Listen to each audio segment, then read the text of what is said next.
Chapter 337. Xia Dong was not used to the nights when the children were not at home. As she walked, she accidentally walked to the door of the children's room. She suddenly remembered that they were not at home and returned to the bedroom in loneliness. Bailey Han came out of the study and saw Xia Dong in such a depressed state. She was curled up on a plump fabric sofa. She looked so small and pitiful. He squeezed to her side and pulled her into his arms. "You miss the children?" "Yes." Xia Dong was like a caterpillar. She moved into the most comfortable position in his arms and said sullenly, "Hai is also asleep. I suddenly feel like I've become a housewife with nothing to do. All I do is revolve around my husband and children. When you're not at home, I don't know what to do." Bailey Han lowered his head and kissed her hair. "Do you want to go out to work?" She looked up at him, her eyes full of anticipation. "Will you agree?" The corners of his lips turned up. "What do you think?" "You agree?" Xia Dong hugged his neck excitedly and kissed him hard on the lips. He held the back of her head and deepened the kiss. He did not let go of her until their breathing became irregular. His voice was magnetic and hoarse. "If you feel bored and want to go out to work, I won't stop you. But you can't work too hard." "Yes, they definitely won't." Xia Dong had yet to recover from that tender kiss. Her cheeks were flushed, and her voice was soft and charming. "But, will Grandma and Mom and Dad disagree?" Most wealthy families did not want their daughters-in-law to show her face outside. He hugged her tightly. "Grandma is very open-minded. As long as we can convince her, Dad and Mom will be fine. It's not good for me to show my face in this matter. You should have a good talk with them." Xia Dong understood. If she persuaded the three elders, they would definitely think that Bailey Han was too obedient and controlled by her. They might even have some ideas about her. So it was more appropriate for her to do it herself. "Thank you, hubby. I thought you wouldn't support me." She lay on his chest, her heart full of warmth. Bailey Han stroked her long hair and chuckled. "I like to see you working. You're beautiful." He clearly remembered that when she was the editor-in-chief of Charm magazine, she had discussed advertising cooperation with Renjijia. She had exuded a mature and confident charm, which had made his eyes light up. Xia Dong wrapped her arms around his neck and leaned against him. She smiled and said, "Hubby, you're so sweet tonight. Are you afraid that I'll punish you?" He raised his eyebrows. "How can that be? Didn't I say that you can do whatever you want with me? Have you thought of how you want to deal with me?" A mischievous smile appeared on Xia Dong's face. "I didn't have any ideas at first, but now I suddenly have an idea." "What do you want to do?" He bit her ear, emphasizing the last word. It was a word that made people's imagination run wild. She unceremoniously bit his earlobe and snorted. "I'll let you see how powerful I am. Let's see if you dare to hide it from me in the future." She was still brooding over the fact that he had secretly sent bodyguards to protect the children. His sexy laughter came from the depths of his throat as his chest heaved up and down. "Wifey, I can't wait to see how powerful you are." She pinched his face and said to him in a libertine tone, "Little girl, go to bed and wait for me." His chest heaved up and down even more. He almost laughed until he was out of breath. "Wifey, so you have this kind of hobby when you're angry." Xia Dong's cheeks flushed red. However, since she had already taken this step, she was going to go all out. She angrily patted his chest. "Be serious." "I'm being serious." Bailey Han held back his laughter. It wasn't easy for him to get this kind of benefit. He was afraid that if he continued to laugh, his wife would shrink back. He nodded seriously. "Okay, master. This servant will go lie on the bed and wait for your pleasure." "That's right. Go quickly." Xia Dong deliberately touched the bulge in front of his chest and then quickly jumped down from his body. By the time she found what she needed and rushed back to the bedroom, Bailey Han had really stripped himself down to a pair of shorts and was spread out on the bed like a pancake. His limbs were spread out, and a certain part of his body was already standing up impatiently, saying, "Hey, hey, hey. Hello." Xiaodong's cheeks reddened, but a certain person's expression was extremely calm. It was as if he was talking about the weather as he called out to her. "Master, this servant can't wait any longer." Xiaodong almost spat out blood. He was too perverted. "Don't be anxious. I'll be right there." She coughed and thought of her punishment plan. She forced herself to calm down and climbed onto the ridiculously large bed. She took out a few neckties from her pocket and tied his wrists to the headboard. "Wifey?" Bailey Han had a bad premonition. His wife had turned into a little devil. He could almost see 2 small horns on her head. Xiaodong smiled evilly. After confirming that he couldn't move, she knelt by the bed and slowly took off her clothes. After taking off a piece, she casually threw it off the bed. Not long after, she was only left with a pair of black lacy underwear. Her silky long hair poured down and half covered her beautiful figure. Her soft and towering breasts were enveloped by the soft light and her entire body was suffused with an alluring luster. Bailey Han's Adam's apple bobbed, and his deep eyes blazed with fire. She deliberately threw him a coquettish glance and supported herself with her arms. Like a lazy little wild cat, she slowly climbed up his body. Her silky smooth skin was tightly pressed against him, rubbing against him inch by inch. Her buds had already bloomed and were slowly moving up his sturdy abdomen. As she teased him, sparks flew in all directions, almost setting the prairie ablaze. Her concave area rubbed against his convex area. The moist heat soaked the black lacy underwear and stained his scalding skin. His mouth was dry and his eyes were burning. He panted heavily and his smooth chin was raised in impatience. Beads of sweat rolled down his forehead. He was already having a hard time enduring and was about to explode from the pain. But that little devil was still unwilling to let him go. She deliberately rubbed against his chest and licked his earlobe with the tip of her tongue. She whispered seductively, "Ahan, I'm so hot." He panted heavily and looked at the little woman on top of him. His eyes had already turned red from lust. "Wifey, let go of me." "No, I haven't played enough." Her slender fingers grasped his perky buttocks and slowly tightened. Her movements were very jerky but very seductive. He raised his chin high and was almost unable to control himself. After he exploded, she wiped the liquid on her hands and got off the bed with a naughty smile on her lips. "Hubby, I'm going to take a shower. Gigai can lie here." Little rascal, she clearly knew that a certain part of his body was not appeased and was even more inflamed. She actually left him here just like that. Bailey Han gritted his teeth and the sound of fabric tearing could be heard. Before Xiaodong could react, her body was already in the air. The next moment, she was lying on the soft mattress. A certain someone's hideous face that was tortured by lust suddenly appeared above her. "Little rascal, you want to escape after lighting me up?" A certain someone imprisoned her in his arms. His hot breath sprayed on her face and his low and hoarse voice was filled with lust. Over the next few hours, Bailey Han tortured her until she cried and begged for mercy. Reality proved that she would always be the weaker party in front of him.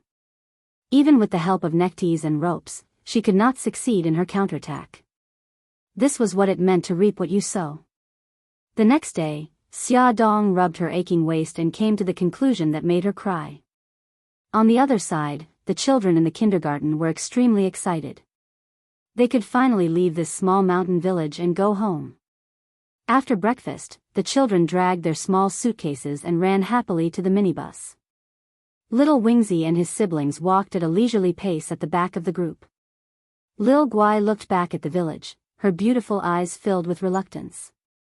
Big brother Wingzy, I think this place is pretty good." Xiao Bao touched her hair and said seriously, "If that's the case, then Gigai shouldn't go home with us. You can stay here." Xiao Yi also looked serious. "Yeah, we'll tell Daddy and Mommy that Gigai can't bear to leave this place." Xiao Guai's little face immediately fell. She said pitifully, "Are you going to leave me behind?" Xiao Yi nodded. Yeah, you said you couldn't bear to leave this place. Xiao Guai frowned and almost cried. I just couldn't bear to leave. I didn't say I was going to stay here. Brother Yi, don't leave me behind, okay? I miss Daddy and Mommy so much, Xiao Bao laughed. Little fool, we're just teasing you. How could we leave you behind? Xiao Yi touched her head and sighed. Gigai, why are you so naive? I'm so worried that you'll be sold off one day and still help them count the money. Xiao Guai was stunned. Then, she said angrily, you're so mean. When I get home, I'm going to tell Daddy and Mommy that you bullied me. In the distance, Teacher Ding Lin shouted, Xiao Yi, Xiao Bao, Xiao Guai, it's only the three of you left. Hurry up and get in the car. Coming, Xiao Bao answered and grabbed the suitcases from Xiao Guai. Let's go. The teacher is rushing us. Xiao Bao dragged the two suitcases forward. Xiao Yi dragged the suitcases with one hand and held Xiao Guai's hand with the other. Xiao Guai suddenly stopped in her tracks and pointed to a big tree on the right. Brother Yi, look over there. It looks like an old granny. Xiao Yi followed her line of sight. It really was that strange old granny. She leaned on a walking stick and leaned against the big tree. She kept staring in their direction, but no one knew what she was looking at. Yeah, it's the old granny. Let's go. Xiao Yi turned around and tugged at Xiao Guai's little hand. Brother Yi, you guys go first. I'll go say goodbye to Granny. Xiao Guai ignored Xiao Yi's attempts to stop her and ran toward the big tree.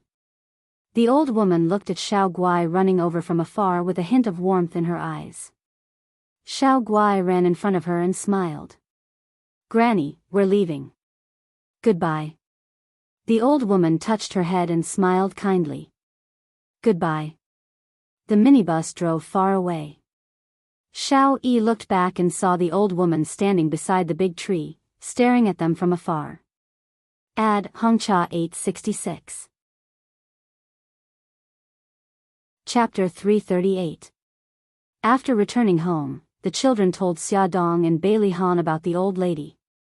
They all thought that the old lady liked children, so she took special care of them and did not take it to heart. The impact of this spring outing on the children was obvious. Xiao Guai, who had always been picky about food, was not only not picky about food, but also ate all the food in her bowl at every meal, not wasting a single bit.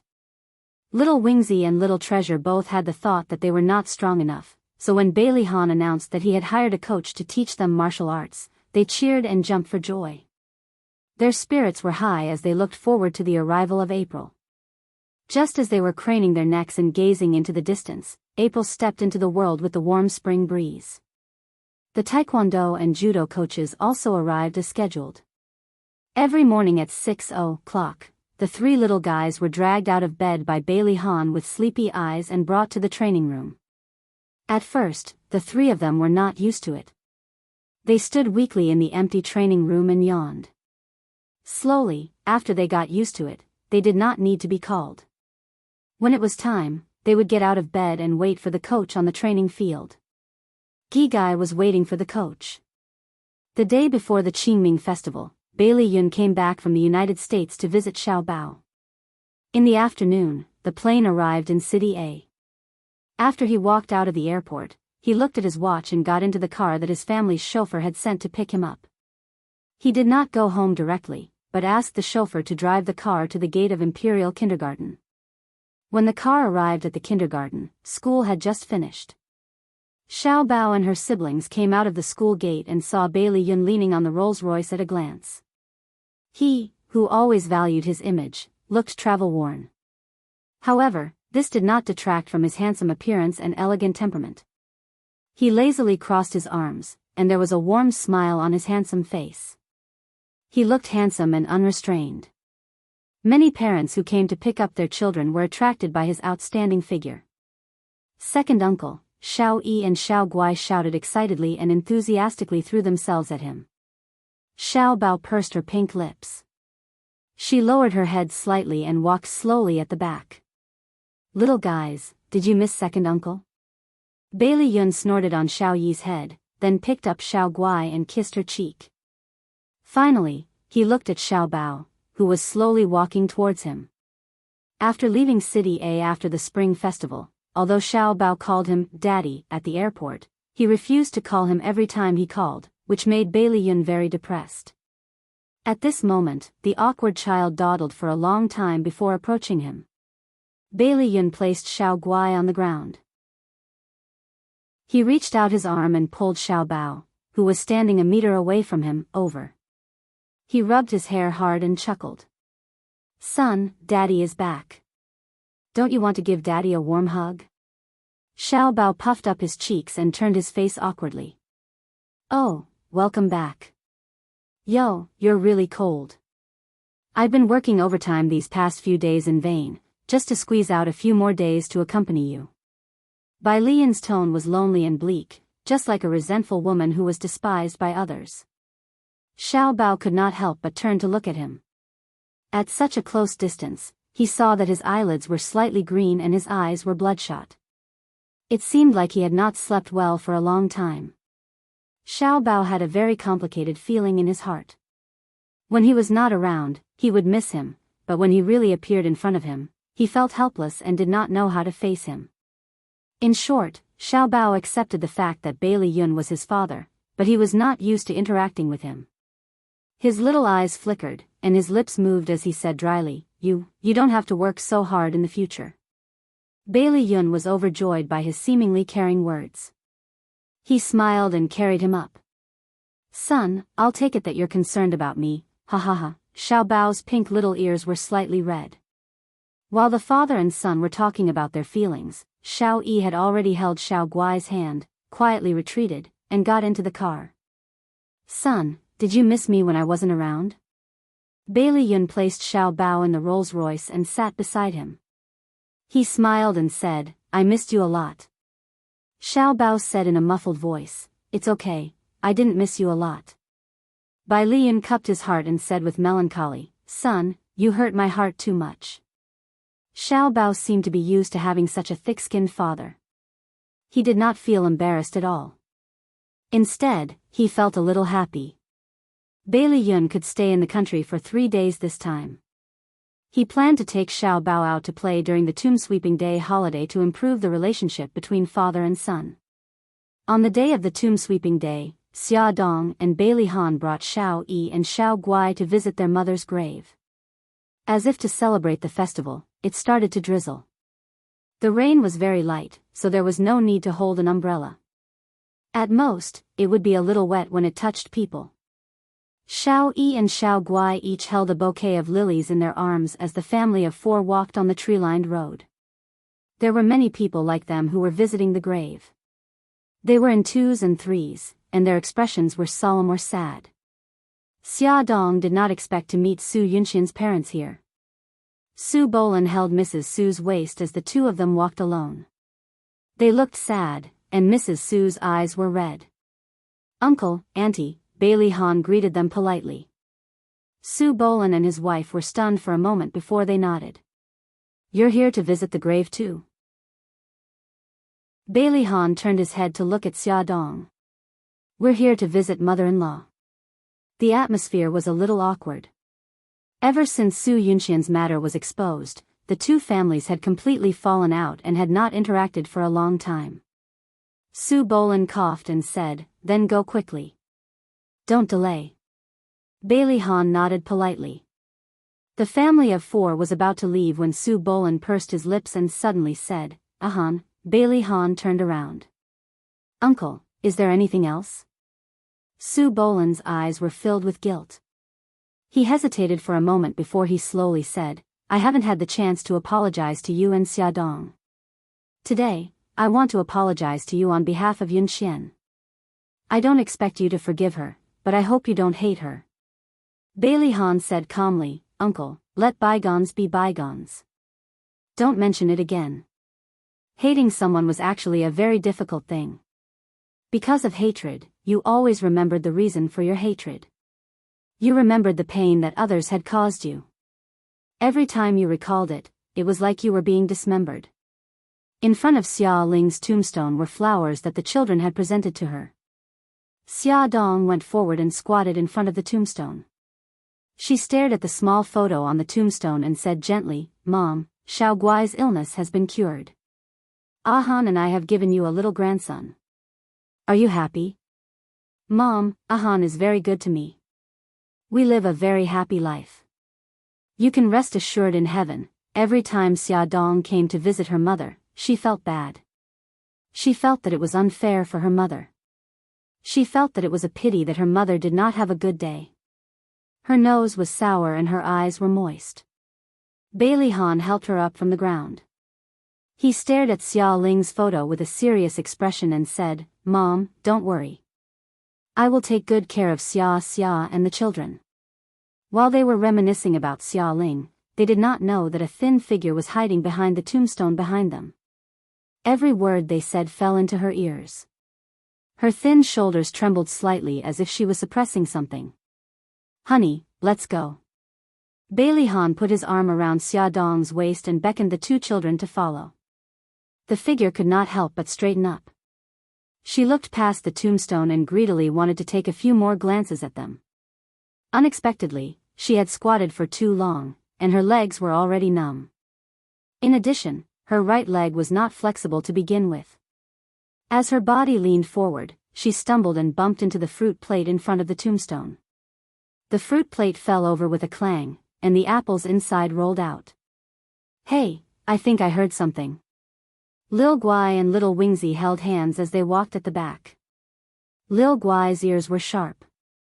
Suddenly, they stopped in their tracks and looked around. However, they did not discover anything because the figure had quickly retreated behind the tombstone. An apple rolled to her feet with a gurgle. Xiao Guai stared at the big red apple at her feet and shouted, "Mommy, there's an apple. It's so strange. Where did the apple come from? Maybe someone accidentally dropped it during the ceremony." Xia Dong also looked around. Finally, she found several apples scattered in front of the tombstone on the left. She pointed there and said, "It probably rolled over from there. Then I'll take this apple back." Xiao Guai bent down to pick up the apple and ran to the tombstone on the left. The person hiding in the back didn't have time to dodge and was hit by her. Xiao Guai looked at the figure in surprise and smiled sweetly. "Grandma, you're here too." The old woman had no choice but to stand up. With her back facing Xia Dong, she lowered her voice and said, "Yes, Xiao Guai, hurry over. Your daddy and mommy are still waiting for you." Xia Dong and Bailey Han were surprised to see the old woman's back. Xia Dong asked Xiao Yi, "Does Xiao Guai know that old woman?" Xiao Yi had already recognized the old woman's back and nodded. "She's the old woman we met during the spring outing in the mountain village." "I see. Then we should go over and say hello to her and thank her for taking care of you." "Hubby, what do you think?" Bailey Han had no objections. "Grandma." Xiao Yi ran in front and greeted the old woman affectionately. "Xiao Yi, you're here too." The old woman pretended to have just seen her. "Hello, Auntie." It was Xia Dong who spoke. Hearing Xia Dong's familiar voice, the old woman suddenly froze. She lowered her head and did not dare to look back at her. Seeing that the old woman did not respond, Xia Dong walked in front of her and said politely, "Auntie, I heard from the children that you took care of them during their spring outing. I thank you on behalf of the children." The old woman still lowered her head. Her right hand gripped the walking stick tightly as she said in a hoarse voice, "It's okay. I like the three children very much." Bailey Han sized up the old woman. She was neatly dressed and had white hair. Her right leg was not agile and she was holding a walking stick in her hand. Perhaps it was because of the scar on her face, she kept her head down and was unwilling to look up at them. He did not take it to heart and smiled. "Auntie, it's not easy to get a taxi on this road. If you don't mind, I can give you a ride." The old woman shook her head. "It's okay. There's no need to trouble you. I can go back by myself." Xiao Guai blinked his big eyes and said softly, "Grandma, there's still a long way to go from here. Why don't you take our car? Xia Dong said, yes, auntie. It's not safe for you to take a car alone. Let us take you to the bus station. The old woman lowered her head and was silent for a moment. Finally, she said in a hoarse voice, okay then. Sorry to trouble you. Xia Dong smiled. It's no trouble. Xiao Yi, help Grandma. We're leaving. Bailey Han realized that the two children were really close to the old woman, especially Xiao Guai. She walked on the left side of the old woman with a bright smile on her little face. She would say something that he did not understand from time to time. It sounded like a story that an old person would tell a child. He guessed that the old woman might have told it to her in the past. The old woman also liked Xiao Guai very much. She would stroke her little head from time to time and laugh softly. The old woman and the young girl would laugh together like a pair of grandmother and granddaughter. The group of people walked on the shaded road and headed out of the cemetery. A man walked towards them. His hair was white and the corners of his eyes were full of wrinkles. He was holding a bouquet of chrysanthemums in his hands. It was Xia Jinsheng. Xia Dong stopped in her tracks. Bailey Han's hand on her waist tightened. It was obvious that he was trying to comfort her. Xia Jinsheng also stopped in his tracks. He looked a little uncomfortable. His right hand clutched his chrysanthemum tightly. Xia, Han, you're here too. Bailey Han's lips moved. Just as he was about to speak, Xiao Guai's exclamation came from behind. Grandma, what's wrong? Then came Xiao Yi's anxious voice. Grandma's asthma is acting up. Xiao Guai, can you check if Grandma's spray is in that pocket? Bailey Han and Xia Dong quickly turned around to help. Bailey Han took the spray from Xiao Guai and sprayed it in front of the old woman's nose. Her rapid breathing gradually weakened and her twitching body gradually stabilized. Even so, she still lowered her head and was unwilling to raise it. Xia Dong held her arm and said worriedly, Auntie, why don't you sit down and rest for a while? She calmed her breathing and said slowly, I'm fine. I'm fine now. Xia Jinsheng looked at them in a daze. He clearly didn't understand what was going on with this team. After Bailey Han confirmed that the old madam had recovered, he patted Xiao Yi's little head and said, Xiao Yi, Xiao Guai, why aren't you greeting him? Hurry up and greet Grandpa.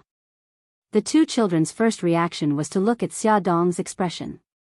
They knew that their mommy didn't like their grandpa. Xia Dong's expression was indifferent and didn't show any displeasure. Thus, the two children were relieved. They smiled and said, Hello, Grandpa. Xia Jinsheng was so excited that he almost cried. He said repeatedly, Hello, hello. Awesome novel, Hongcha 866. Chapter 339. Let's go. It's getting late. Xia Dong patted the two children's shoulders, still ignoring Xia Jinsheng. After all, their relationship had been rigid for so many years. Even if she was willing to let go of her hatred for him, she was still not ready to face him. Xia Jinsheng's expression stiffened. Bailey Han smiled and said lightly, Father-in-law, we'll go first. Xia Jinsheng was suddenly shocked, and his eyes quickly filled with joy. He nodded again and again, Okay, you go first. I'll accompany your mother-in-law. Xia Dong's expression changed, and her lips tightened. She wanted to say something, but in the end, she held it back. The old woman's fingers holding the crutch suddenly trembled, and her body was unstable. Xia Dong quickly supported her. Auntie, are you okay? I'm fine. Her voice was a little trembling. Xia Dong thought that she had not recovered from her illness, so she did not care about being angry with Xia Jinsheng and helped her out of the cemetery. Xia Jinsheng looked at their departing figures. In the end, his gaze landed on the old woman, and his brows furrowed slightly. That thin and frail figure was hunched over, as if she was carrying 1,000 kilograms of weight on her back. Her entire body exuded a sorrowful and lonely aura, causing him to feel sorrow in his heart. The old woman seemed to be very afraid of others seeing her face. Along the way, she kept her head down, shrank herself in the corner, and did not say a word. Bailey Han sent her to the station, where she could take the minibus back to the town. After the couple sent her to the bus, the minibus had not yet started. Xia Dong saw many fruit vendors around the station. She whispered a few words to Bailey Han, and then quickly walked to the fruit stall to buy some fruits. Xia Dong got on the minibus, intending to give the fruits to the old woman. She looked around and saw an old face in the second last row. The left side of the face was uneven with terrible scars, and the right side was full of wrinkles, which set off her gray hair. Her turbid eyes were filled with surprise. She lowered her head in a panic, avoiding Xia Dong's gaze. The driver was already urging them. Xia Dong did not have time to think anymore. She quickly walked to the old woman, stuffed the fruit bag into her hand, and said, "Auntie, take these fruits and eat them on the road. Be careful on the road." The old woman's bark-like hands grasped the fruit bag tightly. She nodded heavily, and her voice was a little choked with sobs. "Okay, goodbye. Miss, I'm going to drive. Please get off quickly." The driver urged again. Xia Dong only had time to say, "Goodbye," before he hurried out of the car. On the way home, Xia Dong felt that something was wrong. Bailey Han turned his head and saw her frowning and deep in thought. He chuckled and asked, "Honey, what are you thinking about? I keep feeling that something is not right. What's wrong?"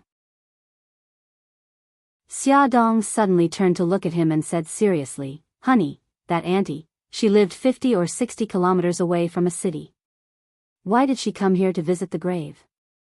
Bailey Han raised his eyebrows. "Maybe the one in the grave is her friend." "Well, let's assume that what you said is right. I found that the apple plate in front of the grave was overturned, and the apples rolled on the ground. If that's the grave of the auntie's friend, why did she let those apples roll on the ground and not pick them up? Maybe it happened so suddenly that she forgot. Honey, aren't you thinking too much?" Bailey Han thought that the old woman was a very ordinary old woman, and there was nothing special about her. "Maybe." Xia Dong frowned. "The reason why I think she's strange is that when I was delivering the fruits to the car, I accidentally saw her face. Although it was full of wrinkles and scars, and it was almost impossible to see her original face, I felt that there was something familiar between her eyebrows." Hearing her words, Bailey Han also had some ideas. She kept her head down all the way, as if she didn't want us to see her face. Xia Dong suddenly had an idea. "Honey, do you think the old auntie is someone I used to know?" Bailey Han smiled. "Honey, don't worry too much. If fate wills it, we'll meet her again. You can ask her then." "Yes, you're right." In the blink of an eye, a month had passed. Xia Dong had almost forgotten about this matter, but something suddenly happened that made her notice the strangeness of the old woman again. On this day, she picked up Xiao Yi and her siblings from school and parked the car not far from the school gate. Every time she waited for the children at this place, they already knew the exact location, so she wasn't in a hurry to get out of the car. She sat in the car and waited for the children. She inadvertently looked up and saw an old figure standing across the street. She took a closer look and saw that it was the old woman. Just as she was surprised, the school gate opened, and a group of children poured out one after another. The old woman hurriedly hid her body behind a pillar and poked her head out slightly. When she saw Xiao Yi and her siblings appear at the school gate, the corners of her lips curled up, and her eyes filled with joy. The children chattered as they walked towards Xia Dong's BMW. Xia Dong opened the car door for them and welcomed them into the car. She gave them a few instructions, then got out of the car and ran across the road. The old woman's gaze followed the children, so when she saw Xia Dong get out of the car, she quickly shrank back and leaned her back against the pillar. She wanted to wait for them to leave before coming out. She didn't expect Xia Dong's voice to suddenly sound in her ears. "Auntie." The old woman turned her head stiffly and arched her back to hide her face. "Auntie, why are you here?" Xia Dong's heart was full of questions. The old woman lowered her head even more and whispered, "I was passing by and just wanted to take a look." "Auntie, may I ask if we know each other before?" The old woman's tone was a little flustered. No, we don't know each other. But I think you look a little familiar. The old woman said without hesitation, you must be mistaken. Xiaodong hesitated for a moment, then suddenly reached out to hold the old woman's shoulders, trying to make her look up to her. However, the old woman was very stubborn and refused to look up. Auntie, I want to see your face. No, my face is too scary. It's better not to scare you. Madam, I should go. Please let go of me. Xiaodong had no choice but to let go of her. Auntie, where are you going? I'll send you. No need, the old woman didn't want to stay a moment longer. She leaned on her walking stick and walked quickly to the intersection, but her legs were inconvenient and she almost tripped several times. Her back view looked flustered and disheveled. Xiaodong felt an inexplicable sadness in his heart. She bit her lip and ran to the old woman's side. Without any explanation, she held her arm. Auntie, let me send you. My car is parked over there. No, it's really not necessary. The old woman struggled a few times, but Xiaodong held her arm tightly and almost dragged her to the BMW. She had no choice but to give up struggling. At an angle that Xiaodong couldn't see, the old woman's eyes were filled with tears. Xiaodong helped the old woman into the car. The three children were a little surprised. Xiao Guai cried out in surprise, Grandma, are you here to visit us again? Again? This word was profound and thought-provoking. The old woman rubbed her hands awkwardly and explained to Xiaodong, a few days ago, I sent strawberries to the city and came to visit the three children. I see. Thank you for your concern, Auntie. Xiaodong smiled and nodded. It seemed that she had specially come to visit the children today and wasn't just looking around, as she had said earlier. Why did the old woman like the three children so much? Xiaodong was getting more and more curious. Through the rearview mirror, Xiaodong saw the old woman affectionately stroking Xiao Guai's hair and telling a story to the children in a low voice. She coughed and asked, Auntie, where are you going? Or should I send you directly to the station? The old woman paused and said, Send me to the station. Sorry to trouble you. Xiaodong sent her to the bus and watched the bus leave the station. Then, she took the children home. On the way, she asked, Why didn't you tell me that Grandma came to visit you a few days ago? The three children looked at each other. Finally, Xiao Bao raised his arm and answered, reporting to Mom, Grandma told us not to tell the adults. She also said that she didn't mean any harm. She was worried that you would be unhappy if you found out, so she didn't allow her to visit us. Xiaodong was speechless. She stared at the three innocent and cute little faces in the mirror. Do you think your daddy and I are unreasonable people? The three of them shook their heads in unison and said sweetly, No, then why did you hide it from me? Xiao Guai pouted pitifully. Grandma asked us for a long time, so we agreed. Xiao Yi asked seriously, Mommy, are you angry now? Xiaodong felt defeated.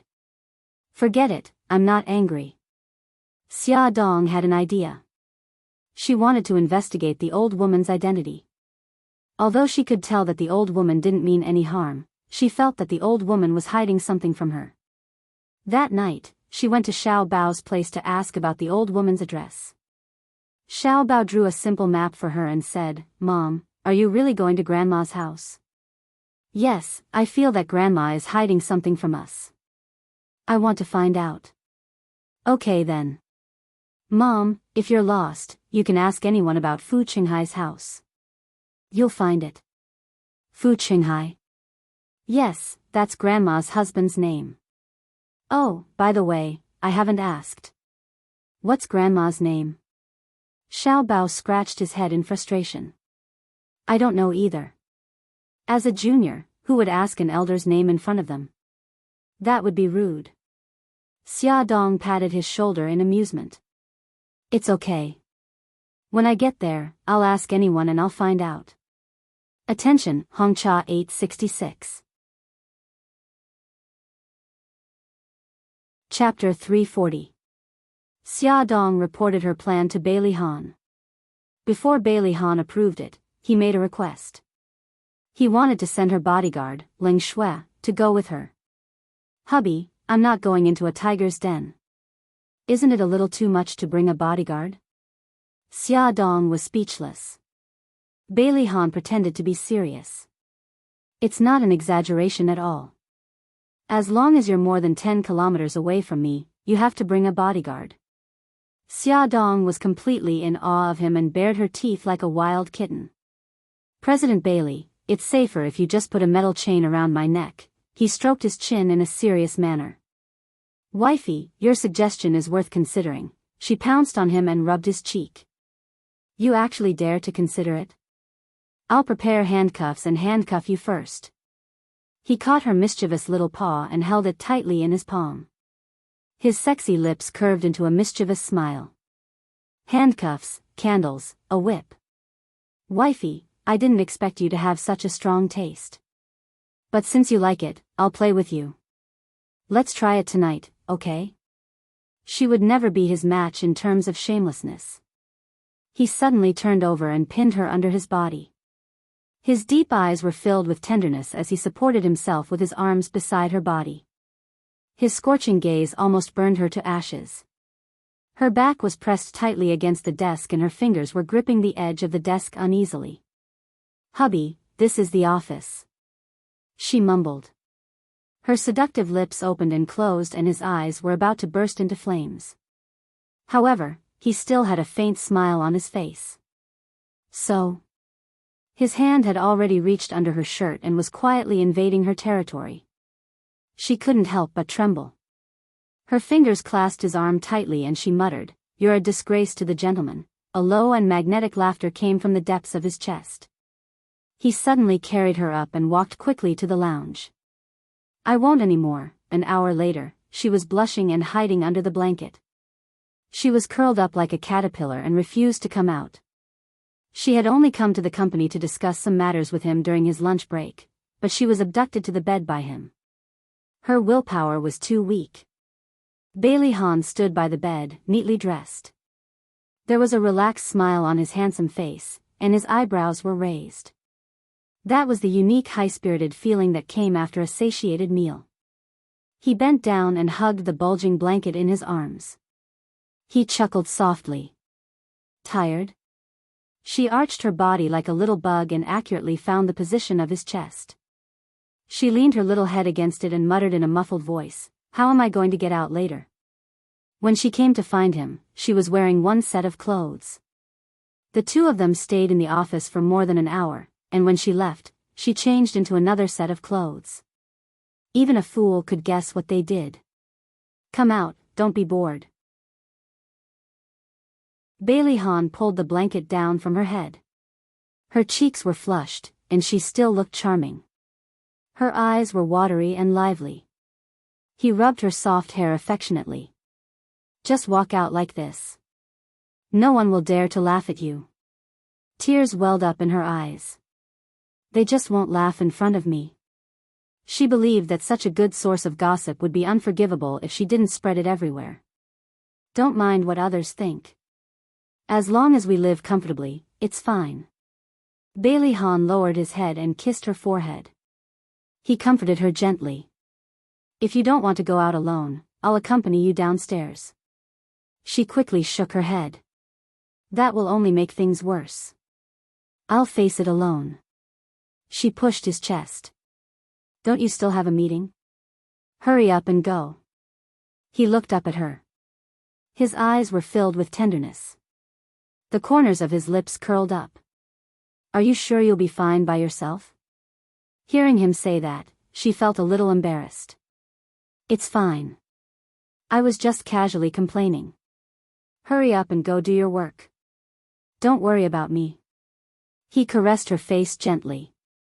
"Silly girl, you don't have to be so righteous in front of me. You don't have to pretend to be relaxed. Honey, sometimes you're so sensible that it makes my heart ache." Actually, he had wanted to say this to her for a long time. He liked to see her throw a tantrum in front of him. He didn't like it when she was willing to be wronged for his sake. Xia Dong leaned her head on his chest and wrapped her arms around his waist. She felt as if a hot spring had flowed through her heart. It was warm and comfortable. She knew a long time ago that she hadn't married the wrong person. She was glad that he had forcefully tied her to his side. She was also glad that she had made the decision to open her heart to him. Otherwise, she would have missed the love of her life. In the end, Bailey Han still wrapped an arm around her waist and sent her downstairs under the watchful gazes of the employees who were pretending to be busy but were actually gossiping. Xiushui Village. The village was like its name. Clear water surrounded the valley and spring covered the mountains. It was a beautiful sight. Xia Dong stepped on the green grass and walked between the fields. She held a simple map drawn by Xiao Bao in her hand as she looked for Fu Qinghai's house. Leng Shui followed behind her at a distance. After all, it was the first time that Xia Dong had come to this unfamiliar place. Eventually, she got lost. By the field, a 7 or 8-year-old child was leading an old cow. The old cow was eating grass leisurely with its head buried in the ground. The child looked at them curiously. Xia Dong smiled in a friendly manner. "Little kid, do you know where Fu Qinghai lives?"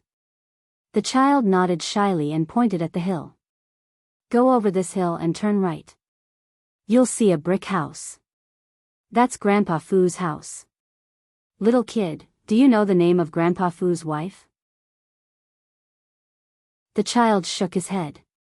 "I don't know, but we all call her Grandma Xia." Her surname was Xia. Was it a coincidence? Xia Dong had an idea. She took out a handful of candies from her pocket and stuffed them into his hand.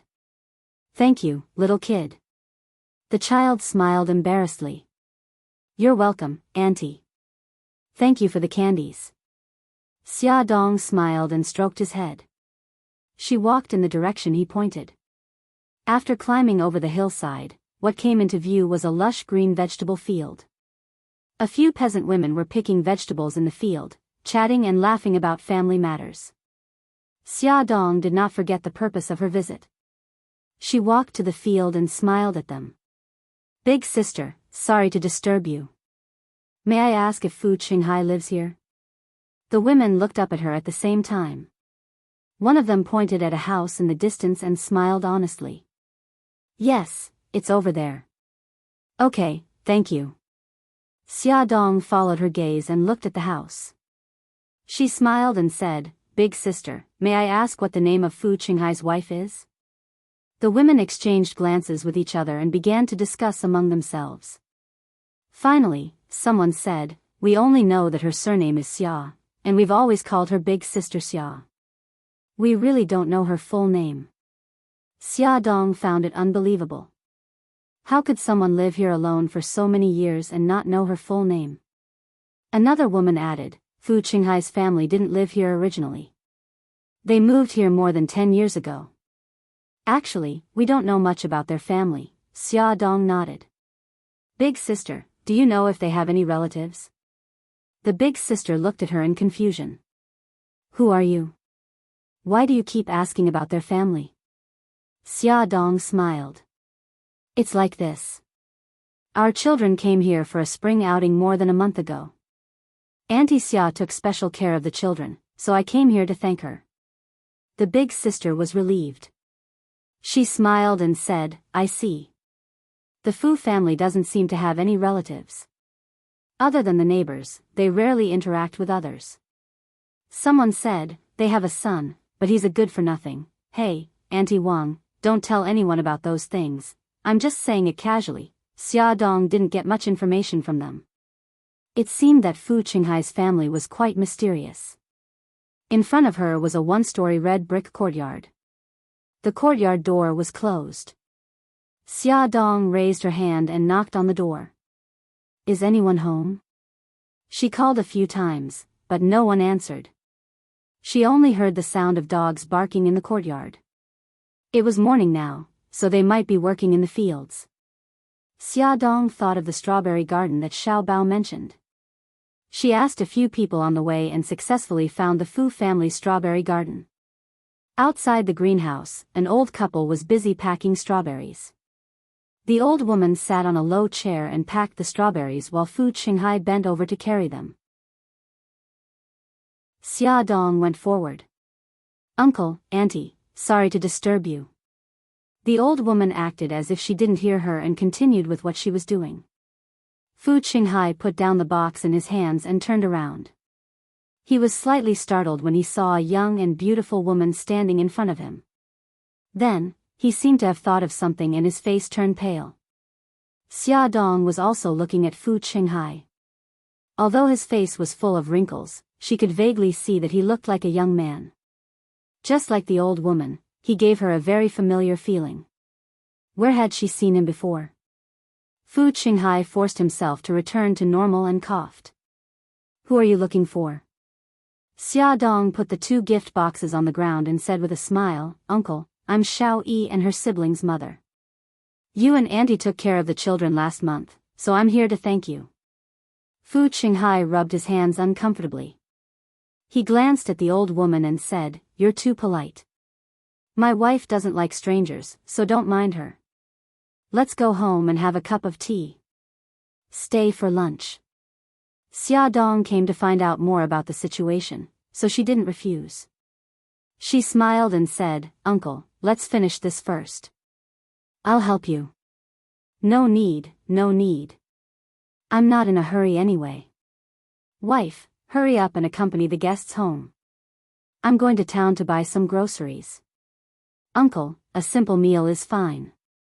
Xia Dong hurriedly stopped Fu Qinghai. "If you're so polite, I'll be too embarrassed to stay and trouble you." Fu Qinghai smiled honestly.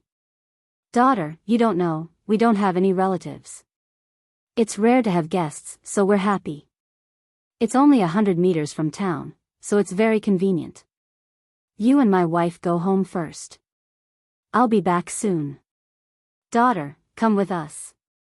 The last sentence he said was referring to Leng Shui, who was not far from Xia Dong. Attention, Hongcha 866. Chapter 341. Xia Dong hurriedly said, "This is my chauffeur, uncle. Sorry for the trouble. Don't mention it. Hurry, let's go home." Although Fu Qinghai was old, his legs were very agile. He walked briskly towards the town. The old woman put down her work and stood up. She slowly looked up at Xia Dong. Her gaze was a little complicated, and there was an inexplicable sadness in it. She sighed softly. "Let's go home." The courtyard was not big, but it was very clean. There was an osmanthus tree in the courtyard. The light yellow petals dotted the green leaves like stars, and the air was filled with a fragrant scent. The tree was as thick as a bowl and looked like it had been planted for at least 10 years. Xia Dong could not help but be in a daze. She remembered that there was such a thick tree in the courtyard where she lived when she was young. Every time the osmanthus flowers bloomed, her mother would make osmanthus wine balls for her. She would sit under the osmanthus tree and feed her spoonful by spoonful. Unknowingly, the corners of her eyes were a little wet. The osmanthus flowers were still there, but the warm embrace that hugged her was no longer there. The old woman leaned against the door and looked at Xia Dong standing in front of the osmanthus tree in a daze. A flash of pain quickly flashed across her cloudy eyes. She quickly lowered her head and walked into the room. A few minutes later, the old woman walked out with a small coffee table. Xia Dong saw this and quickly went forward to help her. The old woman pointed at the osmanthus tree. "Put it under the tree. The scenery outside is good." "Okay." Xia Dong placed the coffee table under the osmanthus tree and helped to bring a small chair over. The old woman went into the kitchen and made a pot of osmanthus tea. The yellow tea slowly poured into a transparent glass, and the aroma filled the air. The 3 of them sat around the coffee table. Silence. Xia Dong looked up at the osmanthus tree and smiled. "Auntie, you like osmanthus trees too?" The old woman's tone was indifferent. "Yes, my child likes osmanthus. When she was young, every time the osmanthus flowers bloomed, she liked to ask me to make osmanthus wine balls for her." Xia Dong's smile widened, and her eyes were covered with a layer of mist. When I was young, I also liked to pester my mother to make us manthus wine balls. The old woman smiled and said gently, "Your mother must be very happy to have such an outstanding daughter like you." Xia Dong's vision was blurred by tears. She couldn't even see the figure in front of her clearly. She choked slightly and said, "My mother has passed away. She didn't see me grow up, let alone enjoy a day of happiness." The old woman lowered her eyes and picked up the teacup to hide the sadness in her eyes, but she couldn't hide her slightly trembling fingers. "Wife, I'm back." An old voice broke the silence in the courtyard. Fu Qinghai pushed open the courtyard door and entered. He was carrying bags of vegetables with a simple smile on his face. Xia Dong raised her head and felt that this scene was somewhat familiar. She couldn't help but frown and ponder. Fu Qinghai quickened his pace and walked towards them. He said cheerfully, "Sit down, I'll go cook." The old woman stood up. "I'll go. You stay here and chat with the guests for a while." Fu Qinghai touched his head honestly and the wrinkles on his face smoothed out. He smiled and said, "That's true. My cooking isn't as good as yours. You can go in first. Call me if you need my help." A light suddenly flashed through Xia Dong's mind. She suddenly widened her eyes and stared at Fu Qinghai. Her voice trembled. "Uncle Fu, is that you? Uncle Fu?" Fu Qinghai and the old woman froze at the same time. Xia Dong suddenly stood up and grabbed Fu Qinghai's hands. "Uncle Fu, I'm Xia. Xia Dong, do you still remember me?" Fu Qinghai's face suddenly turned pale. He didn't know what to do and pushed Xia Dong's hands away. This, I don't know what you're talking about," Xia Dong said excitedly. "Uncle Fu, I remember you. You must be Uncle Fu. We used to live in the same courtyard. You used to help my mother set up the stall. My mother's name is Xia Ling. Do you remember?" Fu Qinghai stood there dumbfounded. His lips moved but he didn't say a word for a long time. "Uncle Fu, what's wrong?" Xia Dong was certain that he was Fu Dahai from 20 years ago. Although he looked old now, there was still a shadow of the past in his eyes and his actions were exactly the same as in the past. Fu Qinghai turned his head stiffly and glanced at the old woman who was also stunned. He sighed deeply in his heart and forced a smile on his face. He pretended to be surprised and said, Xia, so it's you. A girl changes 18 times between childhood and womanhood. I didn't recognize you." Xia Dong laughed. "Uncle Fu, I didn't expect you to change your name. Long time no see. How have you been?" Good, I've been good." Fu Qinghai hurriedly answered and then gave the old woman a look. "Wife, hurry up and get busy in the kitchen. It's getting late." Xia Dong quickly said, "Auntie, let me help you." Fu Qinghai stopped her. No, just let your auntie do it. You are a guest today, sit down and chat with me." The old woman picked up the bag of vegetables and walked silently to the kitchen. Xia Dong poured a cup of tea for Fu Qinghai and said, "Uncle Fu, auntie looks very familiar. Did she used to live in our alley?" Fu Qinghai's forehead was covered in cold sweat. He smiled uncomfortably. "No, I met her after I moved away." Xia Dong asked, "By the way, I haven't asked you why you moved away from the courtyard back then. Weren't you living well there?" Fu Qinghai looked a bit embarrassed and stammered, Back then, I was very nice to you and your mother. A lot of people gossiped, so I moved away. Back then, Xia Ling was abandoned by Xia Zhensheng. She took her daughter with her and painstakingly set up a food stall. Fu Qinghai pitied the mother and daughter and came to help almost every day. In the end, Xia Ling rented a shop and opened a small restaurant. He simply closed the shop and went to the restaurant to help her.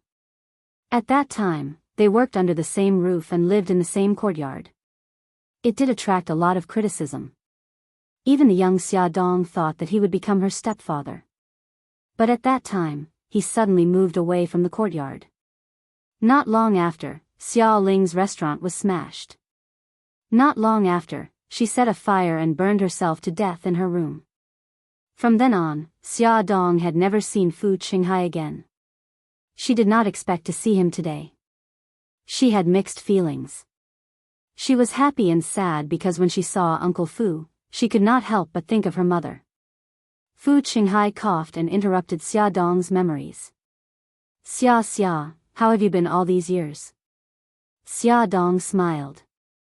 Pretty good. I'm a mother of 4 now. You've already met Xiao Yi and her siblings. I also have a daughter who's only a few months old. Fu Qinghai nodded with relief and asked, does your husband treat you well? Xia Dong's smile widened. Pretty good. Fu Qinghai said, good. He was very emotional. Time flies. Back then, you were only this tall. He gestured in the air. Now, you have children. Sigh, we're getting old. Xia Dong was also emotional and full of questions. Uncle Fu, why did you move here? Fu Qinghai was stunned and said slowly, back then, your mother passed away. I didn't have a job in the city, so I moved to the countryside to farm and raise chickens. It's not bad to live a peaceful life like this. The two of them chatted for more than half an hour before the old woman called Fu Qinghai's name from the kitchen. Fu Qinghai smiled. Your aunt is done cooking. You can cook first. I'll help set the table. During dinner, Fu Qinghai enthusiastically asked her and Leng Shui to eat more. He even scooped a bowl of hot chicken soup for them. The chicken soup was delicious. After swallowing it, there was a sweet taste left in the mouth. If one did not pay attention, they would not notice it at all. Xia Dong's expression changed. When she was a child, her mother always liked to add some wolfberries and dates to make chicken soup. The taste was exactly the same as this chicken soup.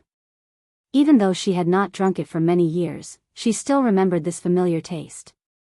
Her fingers trembled and the spoon in her hand fell into the bowl. Her heart almost stopped beating. She stared at the old woman's face without blinking. Although she had aged a lot and there were still scars on her face, her eyebrows were somewhat similar to the young Xiaoling. She widened her eyes in disbelief and opened her mouth slightly. She wanted to say something, but her throat seemed to be blocked by cotton and she could not say anything. Xia, what's wrong? Fu Qinghai asked worriedly when he saw her pale face and strange expression. The old woman's eyes were also filled with worry. Xia Dong's eyelashes fluttered, and tears quickly gathered in her eyes. A teardrop rolled down from her eye and fell into the bowl of chicken soup. She opened her mouth and cried out in a heart-wrenching voice, Mom. The old woman's body suddenly froze and the chopsticks in her hand fell to the ground. Xia Dong threw herself at her and hugged her tightly. She burst into tears. Mom, you're still alive, aren't you? The old woman let her hug her and slowly closed her eyes. Her voice was hoarse. I'm not your mom. You've got the wrong person. No, I didn't recognize the wrong person. You're my mother. Only my mother knows that I like osmanthus wine and meatballs. Only my mother puts wolfberries and jujubes in her chicken soup. Mom, don't hide it from me anymore. I'm your daughter. How could you hide it from me? Xia Dong cried so hard that it was as if she wanted to cry out all the grievances she had suffered over the years. 2 streaks of tears flowed from the old woman's tightly shut eyes. She shook her head and denied it. I'm not. Your mom is already dead. Xia Dong held her shoulders and stared at her with teary eyes. She screamed at the top of her lungs, we couldn't find your body in the fire that year. Don't lie to me anymore. Why? Why won't you admit it? Mom, do you know how sad I was? Why did you abandon me? Beauty novel, Songshu 566. Chapter 342. You've got the wrong person. I'm not. The old woman shook her head as tears streamed down her face. She shut her eyes tightly and didn't dare to look at her. Mom, open your eyes and look at me. I'm your Xia Xia. How could you be so heartless as to leave me all alone? Do you know how I've been through all these years? I've always felt guilty. I feel like I've been a burden to you and made your life so difficult. That's why you couldn't take it and wanted to commit suicide. Mom, look at me. Mom. Xia Dong shook her shoulders as tears streamed down her face. The old woman clenched her fists tightly and gritted her teeth, refusing to let go. Fu Qinghai was also in tears. He wiped the tears off his face and said, "Wife, don't hide it from your child anymore. Acknowledge your child." Xia Dong's expression was almost hysterical. She shook Xia Ling's shoulders forcefully. Mom, did you hear that? Uncle Fu has already acknowledged your identity. Don't hide it from me anymore. Xia Ling slowly opened her eyes. Seeing her daughter's heartbroken face, she couldn't hold it in anymore. She hugged her tightly in her arms and cried bitterly. For a moment, there was only the sound of crying in the room. After a long time, Xia Dong wiped Xia Ling's tears with a tissue. She said in a choked voice, "Mom, I'm so happy that you're still alive. Mom, what difficulties are you facing? Why don't you want to acknowledge me?" Xia Ling sighed bitterly. Xia, I've already become like this. I just don't want to be a burden to you. I'm content to know that you're doing well. Mom, you're so silly. You left me so early. This has always been a regret in my heart. No matter how well I live, it can't make up for this regret." As Xia Dong spoke, tears streamed down her face again. Mom, why did you commit suicide back then? Was it really because of me? Silly girl, how could it be because of you? Xia Ling caressed her daughter's face lovingly and said in a choked voice, "For you, no matter how hard and tiring it was, I would have persevered. I actually didn't understand what was going on with the fire. That day, when you went to collect your acceptance letter, I suddenly felt a little dizzy at home. I was about to sleep for a while. I didn't expect that there would be a fire. If Uncle Fu hadn't arrived at that time, I would have been dead." Mom, Xia Dong hugged her tightly with lingering fear. Fu Qinghai said, "That day, I knew that you received your acceptance letter and believed that you would do well in the exam, so I bought some groceries and went to your house to celebrate with your mother. I didn't expect to see a sea of fire when I entered the house. The quilt was on fire, and your mother was still lying on the bed, unconscious. I quickly pulled her out of the bed and carried her out the back door." He paused and continued, "Later, I sent your mother to the hospital. When I returned to the Sihiyuan, the firemen had already put out the fire. Only ruins were left.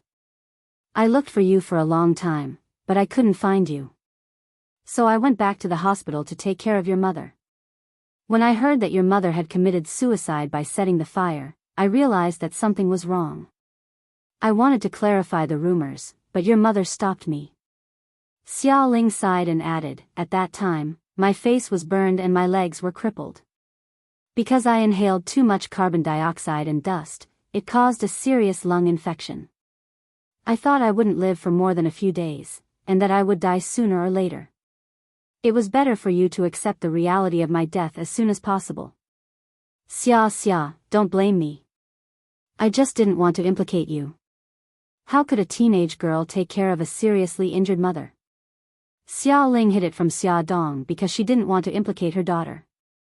But she didn't expect that Fu Qinghai would stay by her side and spend all his money to treat her illness. In the end, she was saved. Fu Qinghai said, "Your mother was treated in the hospital for a long time. She kept an eye on your situation. When she heard that you were sent to the orphanage, she was so worried that she couldn't sleep. Later, she heard that your aunt brought you back to her house. She was relieved. Your mother's illness took a full 2 years of treatment before she got better. At that time, we were penniless and had a huge debt. I had no choice but to move to the countryside with your mother. We contracted a piece of land to farm and plant fruit trees. It took us 3 years to pay off all our debts." Xia Dong was grateful and sad. With tears in her eyes, she bowed to him solemnly. Uncle Fu, you took care of my mother all these years. You are my father from now on. I will be filial to you and my mother. Xia, what are you doing? Get up. Fu Qinghai hurriedly helped her up. We're family. Don't be so distant. Your mother and I are happy as long as you're doing well.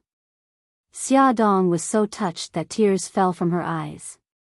She said sincerely, Dad. Okay. Dad is very happy. I haven't been so happy in a long time. Fu Qinghai was so excited that tears filled his eyes. They were busy catching up and the food had already turned cold. Leng Shui quietly brought the food to the kitchen. After heating it, she brought it out again. The three of them had calmed down a lot. Fu Qinghai quickly helped to bring the food and said apologetically, Miss Leng, I'm so sorry to ask you to do these things. Leng Shui, who had always been cold, curled her lips miraculously. It's okay. Uncle, Auntie, Madam, let's eat. Fu Qinghai smiled. Okay, let's eat. Wife, since we are so happy today, why don't you let Xia have a few drinks with me? Xia Ling said reproachfully, if you want to drink, drink by yourself. Xia can't drink. Her cheeks turn red even when she eats wine balls, not to mention alcohol.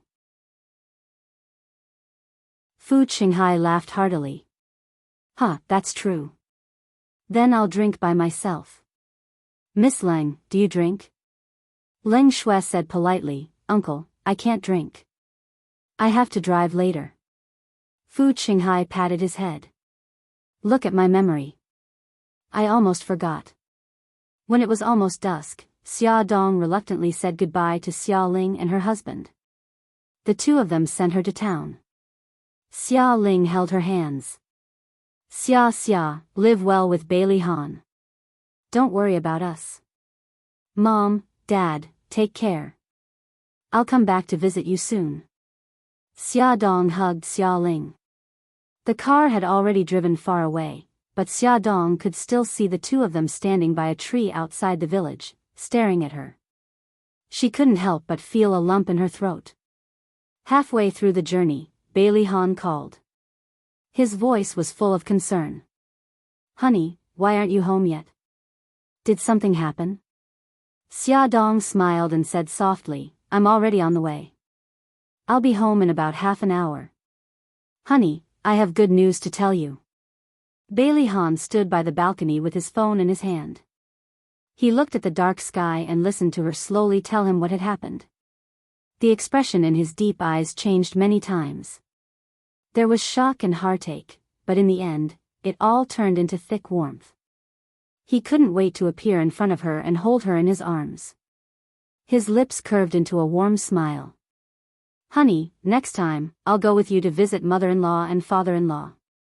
Okay. Xia Dong's eyes were already wet with tears when he said this simple word. The BMW drove to the entrance of the manor. Under the dim sky, a tall and handsome figure stood at the iron gate. He was wearing white casual clothes and had his hands in his trouser pockets as he waited leisurely. Xia Dong could not help but smile when she saw Bailey Han. She opened the car door and walked over to him. She looked up at him. Why are you standing here? I'm here to pick up my wife. Beautiful madam, have you seen my wife? Bailey Han pulled her into his arms with a smile and lowered his head to kiss her forehead. Xia Dong smiled. Be careful not to let your wife see you. She will be jealous. Really? So my wife is jealous of herself. Bailey Han held her in his arms and walked towards the villa. His mellow and sexy voice was full of laughter. So what if I am? She mischievously pinched his waist. This caused him to laugh in a low voice. His magnetic laughter echoed in the empty path. After dinner, the family was chatting in the living room. Xia Dong announced her important discovery to the whole family and the living room was filled with sighs. Old Madam was very reasonable and said that she would make some time to visit Xia Ling and her husband in person.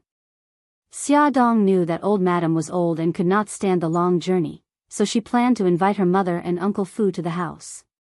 When they went to bed that night, Xia Dong leaned against Bailey Han's arms and discussed with him. Honey, my mother and Uncle Fu are old and they live in Xiushui village, so it is not convenient for me to take care of them. I want to bring them to the city, what do you think? Bailey Han rubbed his chin against her silky hair and looked at her dotingly. Okay, my villa has been empty all this time. Please move in with me. It is close to the mansion and it will be convenient for us to take care of them. Xia Dong could not help but laugh. You want them to live in your villa? No, no. He raised his eyebrows. Why not? My parents are both honest people. They will feel uncomfortable if they live in such a luxurious place. I was planning to rent out my previous apartment but I did not have time to deal with it, so it has been empty all this time. Let them move in there. Bailey Han thought for a while. Okay, we will listen to your arrangement. Your previous apartment is close to Aunt's home and they have not seen each other for so many years, so they can get to know each other better. Yes, that is my plan too. I called Aunt on the way home and told her that my mother is still alive. She can't wait to see her. Speaking of this matter, Xia Dong's eyes shone with excitement. She was full of energy, as if she had been injected with chicken blood. The consequence of being so excited was that she could not sleep. Bailey Han bit her earlobe and whispered, Honey, there is a way to cure your insomnia. What? Do/love/do, so erotic. A certain someone had already turned into a wolf and devoured her over and over again. Ad Hongcha 866. Chapter 343. It was the weekend. Xia Dong and Bailey Han led the children, as well as Xia Yun and her husband, to Xiushui village to visit Xia Ling and her husband. When the two old sisters met, they hugged each other and cried. Xia Dong and the others also had red eyes. It was a touching scene. The children called out, Grandpa and Grandma, in their childish voices. The two elders hugged the children tightly in their arms and couldn't help but cry. After waiting for more than 20 years, the day of family reunion was finally here. Xia Ling was happy and sad at the same time. As she reminisced about the past with her family, she wiped away her tears again and again. Fu Qinghai comforted Xia Ling, Honey, we're happy today. Let's not talk about those unhappy things. Xia Ling nodded repeatedly, Yes, let's not talk about those unhappy things. Xiao Yun, Mingyuan, thank you for taking care of Xia all these years. I want to thank you. Xia Yun held her hand and said, Sister, we're sisters. We're family. How can you say that? Xia is also Mingyuan's and my daughter. If we don't treat her well, who else should we treat well? Gao Mingyuan smiled and said, Sis, you don't have to be so polite with us. Xia Ling was so touched that she didn't know what to say. She just held Xia Yun's hand tightly. Nothing needed to be said about their sisterly love. Bailey Han treated Xia Dong's parents as if they were his own. Although it was their first official meeting, they weren't distant at all. He called them Dad and Mom affectionately. From time to time, he would tell some interesting stories, making the elders laugh heartily. For the first time, Xia Dong realized that he was actually quite humorous. The current him was completely different from the cold and emotionless man of the past. At the dining table, Bailey Han poured a glass of wine for Gao Mingyuan and Fu Qinghai. He also poured a glass for Xia Yun and Xia Ling. Then, he stood up with his glass and said seriously, Dad, Mom, you've worked hard all these years. When Xia and I got married, you weren't able to attend. Today, I toast to you as your son-in-law to thank you for taking care of Xia. His toast was equivalent to a toast to a son-in-law.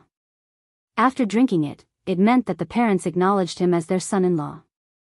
Fu Qinghai was an honest person and didn't have any ulterior motives. He raised his glass and drank it in one gulp. Xia Ling held her drink with a serious expression. Han, I once had a failed marriage. I don't want my daughter to follow in my footsteps.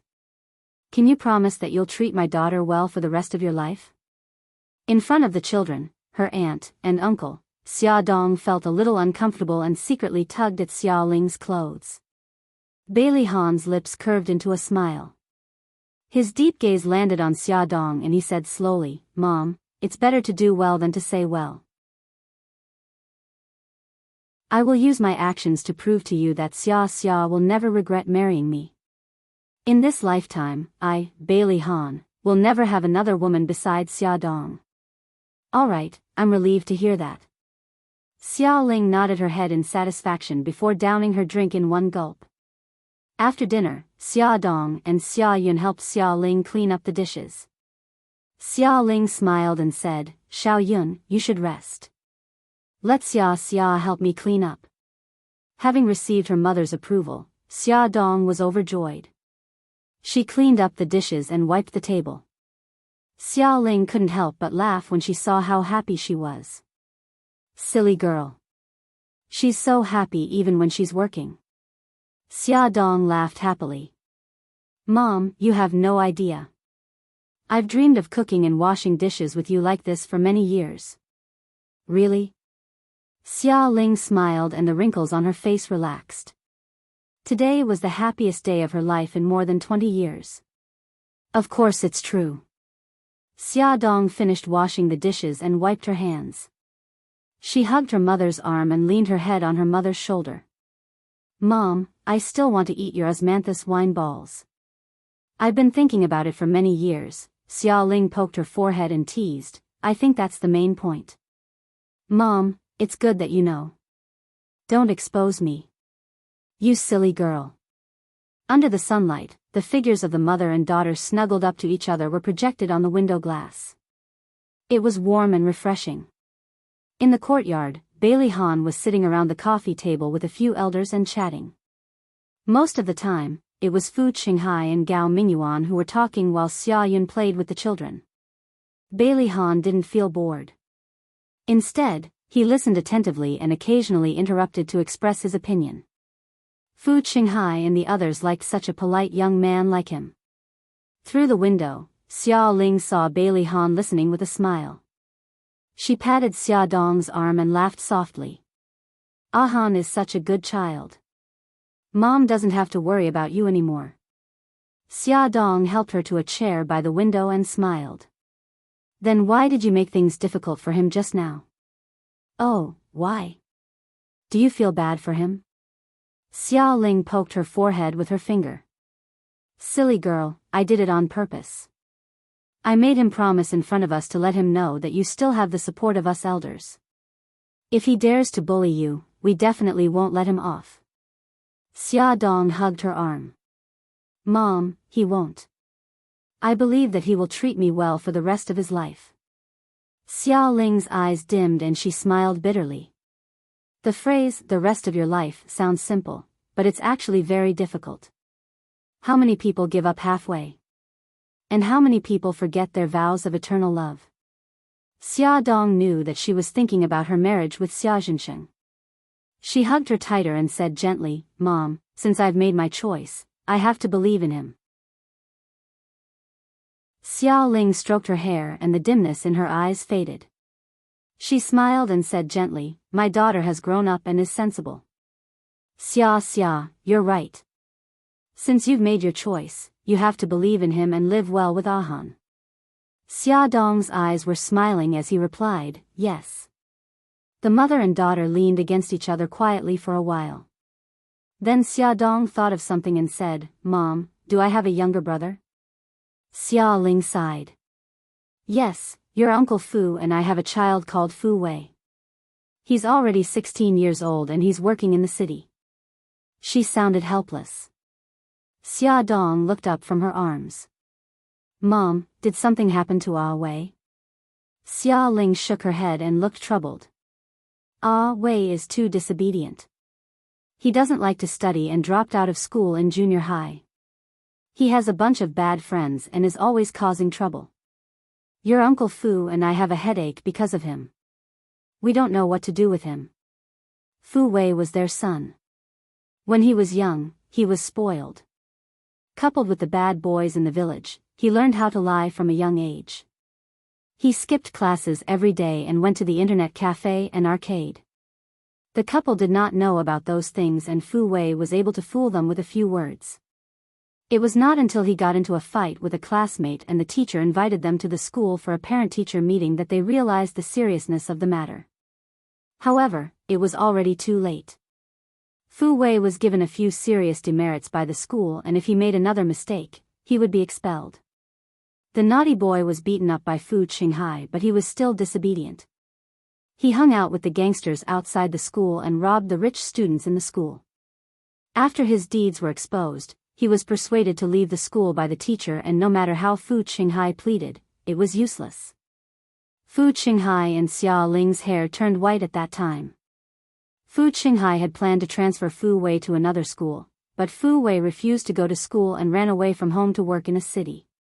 He came home once every 10 days or half a month, and every time he came home, he would ask for money. The couple did not know what to do with him. Xia Dong thought for a while and said, "Mom, Wei is still young, he is only 16 years old. I will go back and think of a way with Ahan to persuade him to come back and continue with his studies." Xia Ling sighed helplessly. "Now he is a sore point for me and your Uncle Fu."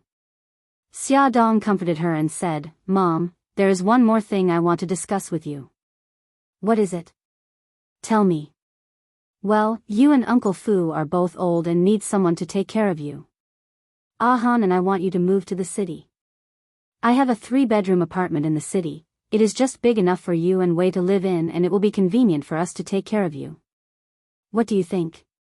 Xia Ling was startled. This is not a good idea. Why not?" "I'm your daughter, so I should take care of you." "Mom, my apartment is only 2 kilometers away from Auntie's house. You can get to Auntie's house after taking a few bus stops. It's also convenient for you to visit each other. Just agree, okay?" Xia Dong hugged her mother's arm and begged. Xia Ling was actually very happy that her daughter and son-in-law were thinking about the two of them. However, she still had many worries. "Xia, will Ahan's family be unhappy that you're helping your family like this?" Xia Dong laughed. "Then you are worried for nothing. I already discussed it with my family last night and they all agreed. Ahan even said that you and Uncle Fu can move into his villa." Xia Ling said, "No way, we are not used to living in a villa." "That's what I said too," so Ahan gave up on the idea. Xia Dong laughed happily and swung her arms. "Mom, can you talk to Uncle Fu and ask him to move to the city?" "Okay, I will discuss it with your Uncle Fu." But soon she was worried again. "What about our strawberry garden?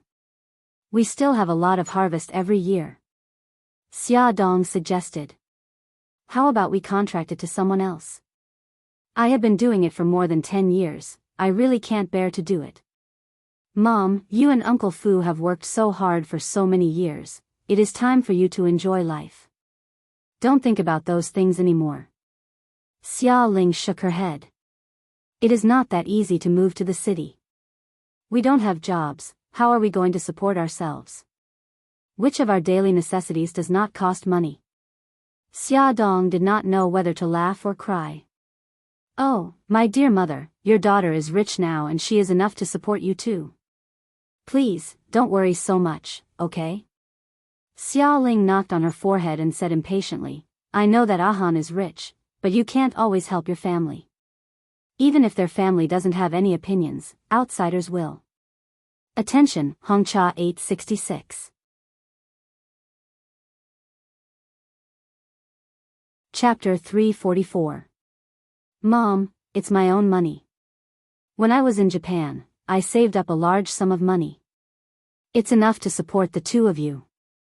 Besides, I also have 10% of the shares of Xinghao Group. Every year, the dividends are tens of millions. Xinghao Group? Isn't that Ahan's company? Xia Ling was surprised. Xia Dong nodded. When we got married, Ahan transferred 10% of the shares of the company to me. She wasn't going to tell her mother that Ahan's original words at the time were to give the money to her as pocket money, tens of millions of pocket money. Of course, he also gave her a few extra credit cards for her to use as she pleased. Xia Ling was flabbergasted. Clearly, this matter had exceeded her understanding. So, you don't have to worry about money, just move to the city. Xia Dong said with a smile. Mom, I will take it that you agree. You must try to persuade Uncle Fu. Xia Ling came back to herself and felt that Bailey Han was a very reliable son-in-law. If a man was willing to give his wife the financial power, it meant that he was not selfish and truly loved this woman. Especially in those rich families, there were some women who married into rich families but their husbands were not willing to transfer their assets to them. Since Shoshui village was far away from the city, Xia Ling had already prepared dinner and asked them to go home after dinner. The two cars drove away and Xia Ling and her husband stood at the entrance of the village, waving their hands. It was not until they could no longer be seen that Xia Dong turned around reluctantly. Bailey Han smiled and said gently, "Have you mentioned to mother-in-law about moving?" "Yes, I have." Mom agreed. "When Dad agrees, we will help them move immediately." Xia Dong could not wait one more day. She really wanted to live closer to them. Bailey Han smiled lovingly. "Okay, we will go to your apartment tomorrow and ask the furniture company to send you any furniture you need." "Honey, you are so nice." Xia Dong's eyes sparkled. She lowered her voice to avoid the 3 pairs of ears in the back seat. Bailey Han pointed at his cheek and cooperated with her by lowering his voice. "A reward." Xia Dong whispered, "Focus on driving. I'll give it to you when we get home." He chuckled softly. "You said it yourself. I want the same reward as last night." Her face heated up. Xiao Bao suddenly coughed loudly with a strange expression on his face. Little Wingzi also coughed and winked at him. Xiao Guai giggled. "Daddy, Mommy, we heard it." Xia Dong was embarrassed, but she also found it funny and couldn't help but laugh.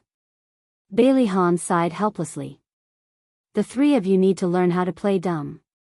The 3 of them shouted in unison, "Next time, we'll definitely play dumb." "That's good." Bailey Han was pleased with their strong learning ability. Xia Dong bit her lip and laughed even louder. The next day, the couple drove to Xia Dong's small apartment with the 3 little kids. They took inventory of the furniture in the house and made a list of furniture that needed to be added. They also packed the things that the children needed into 2 boxes and stuffed them into the car.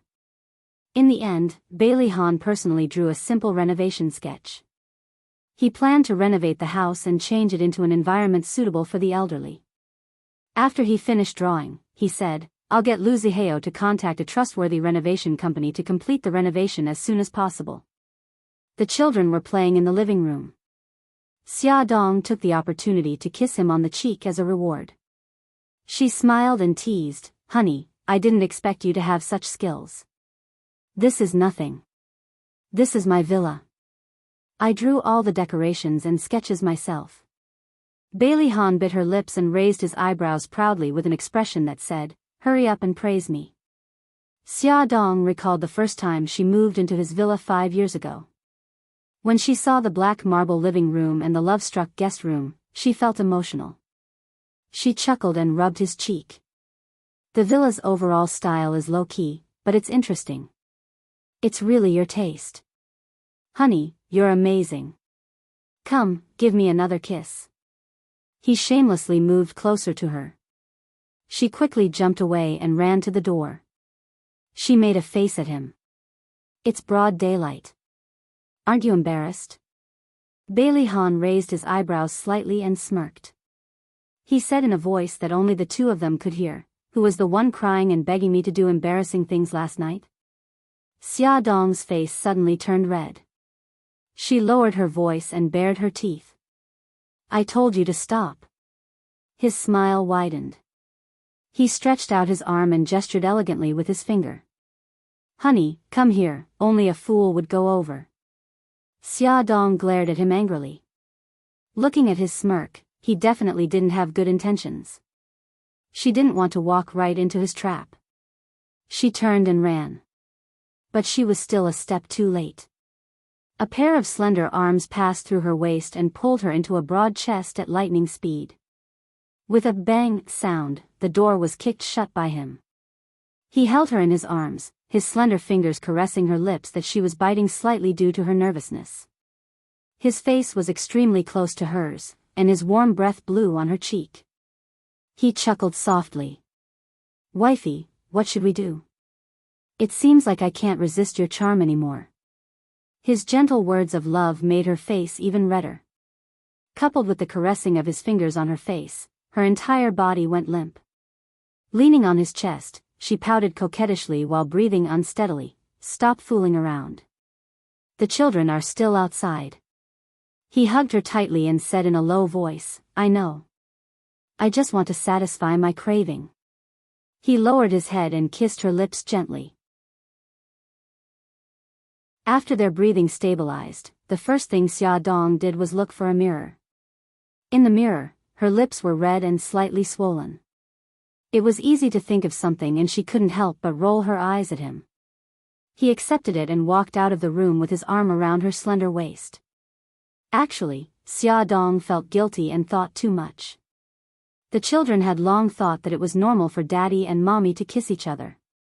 It was their fault for being so mushy. That day, Xia Ling called and said that Fu Qinghai had agreed to move to the city. Xia Dong was very happy. She discussed with Xia Ling and decided to postpone the move to the end of the month because the house had to be renovated. Bailey Han quickly contacted the renovation company. The renovation this time was very simple. It mainly focused on the placement of the interior furniture and the overall comfort level. No paint, or other materials were used because those things would emit substances that were harmful to the human body.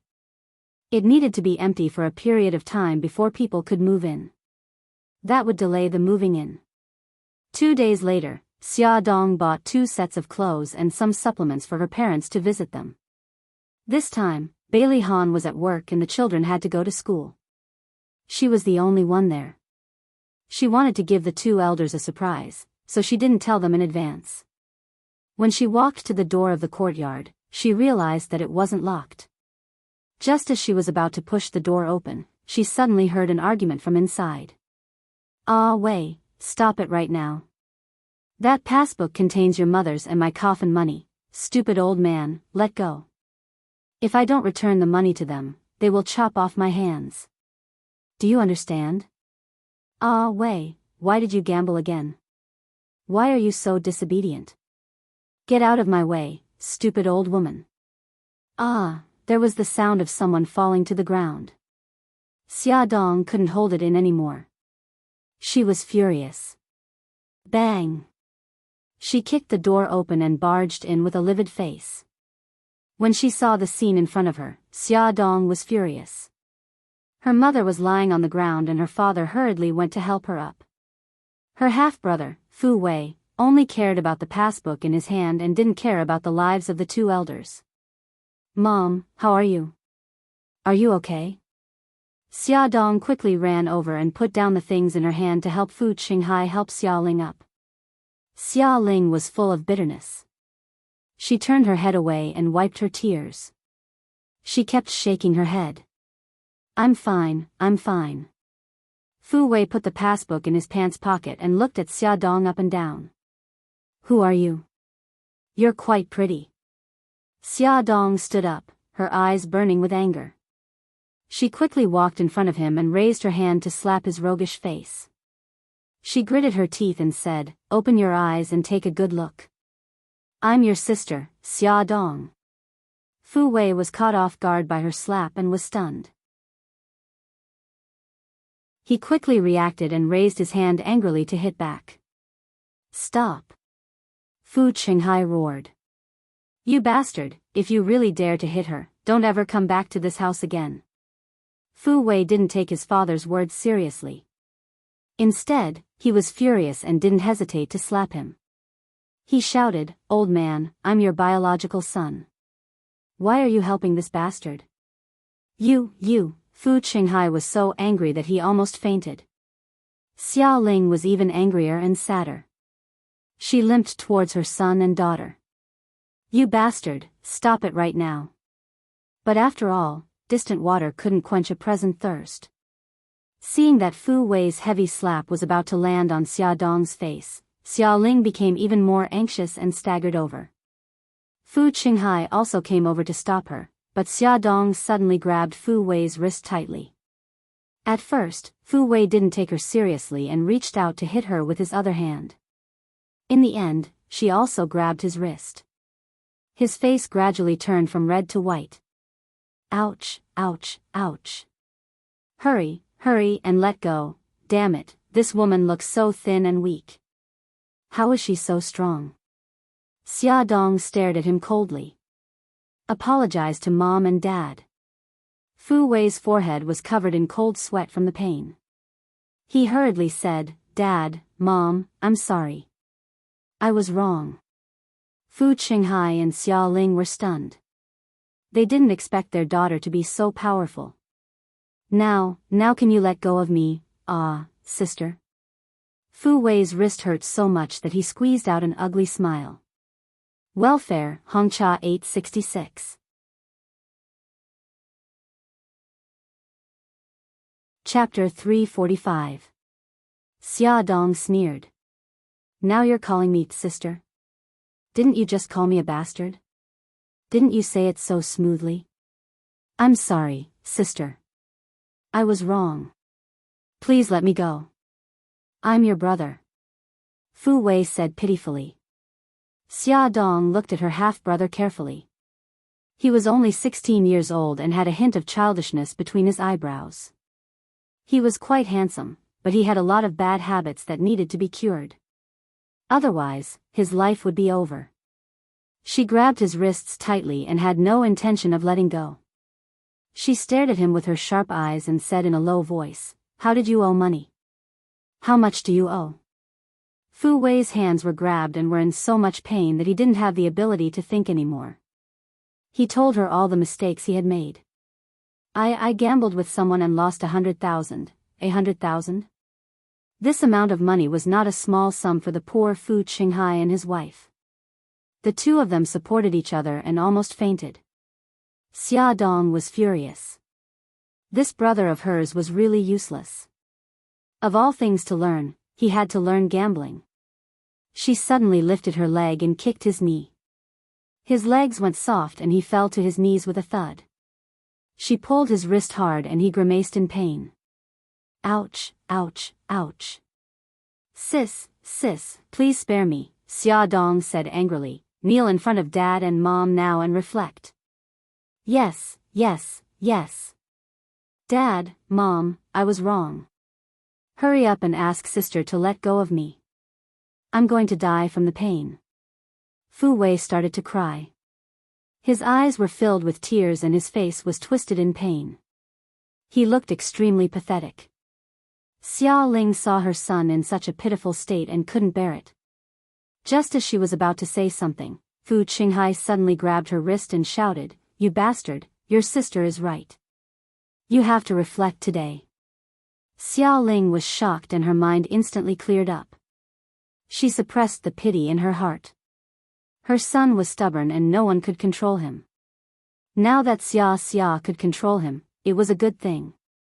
She hoped that she could pull him back from the wrong path.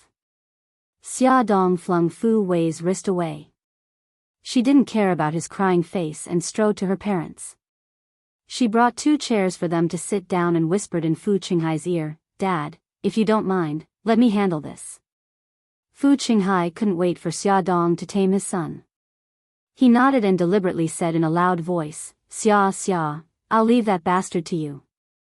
Teach him a lesson. Don't worry about us. Fu Wei, he cried. Dad, Mom, sis, I know I was wrong, but... Sister.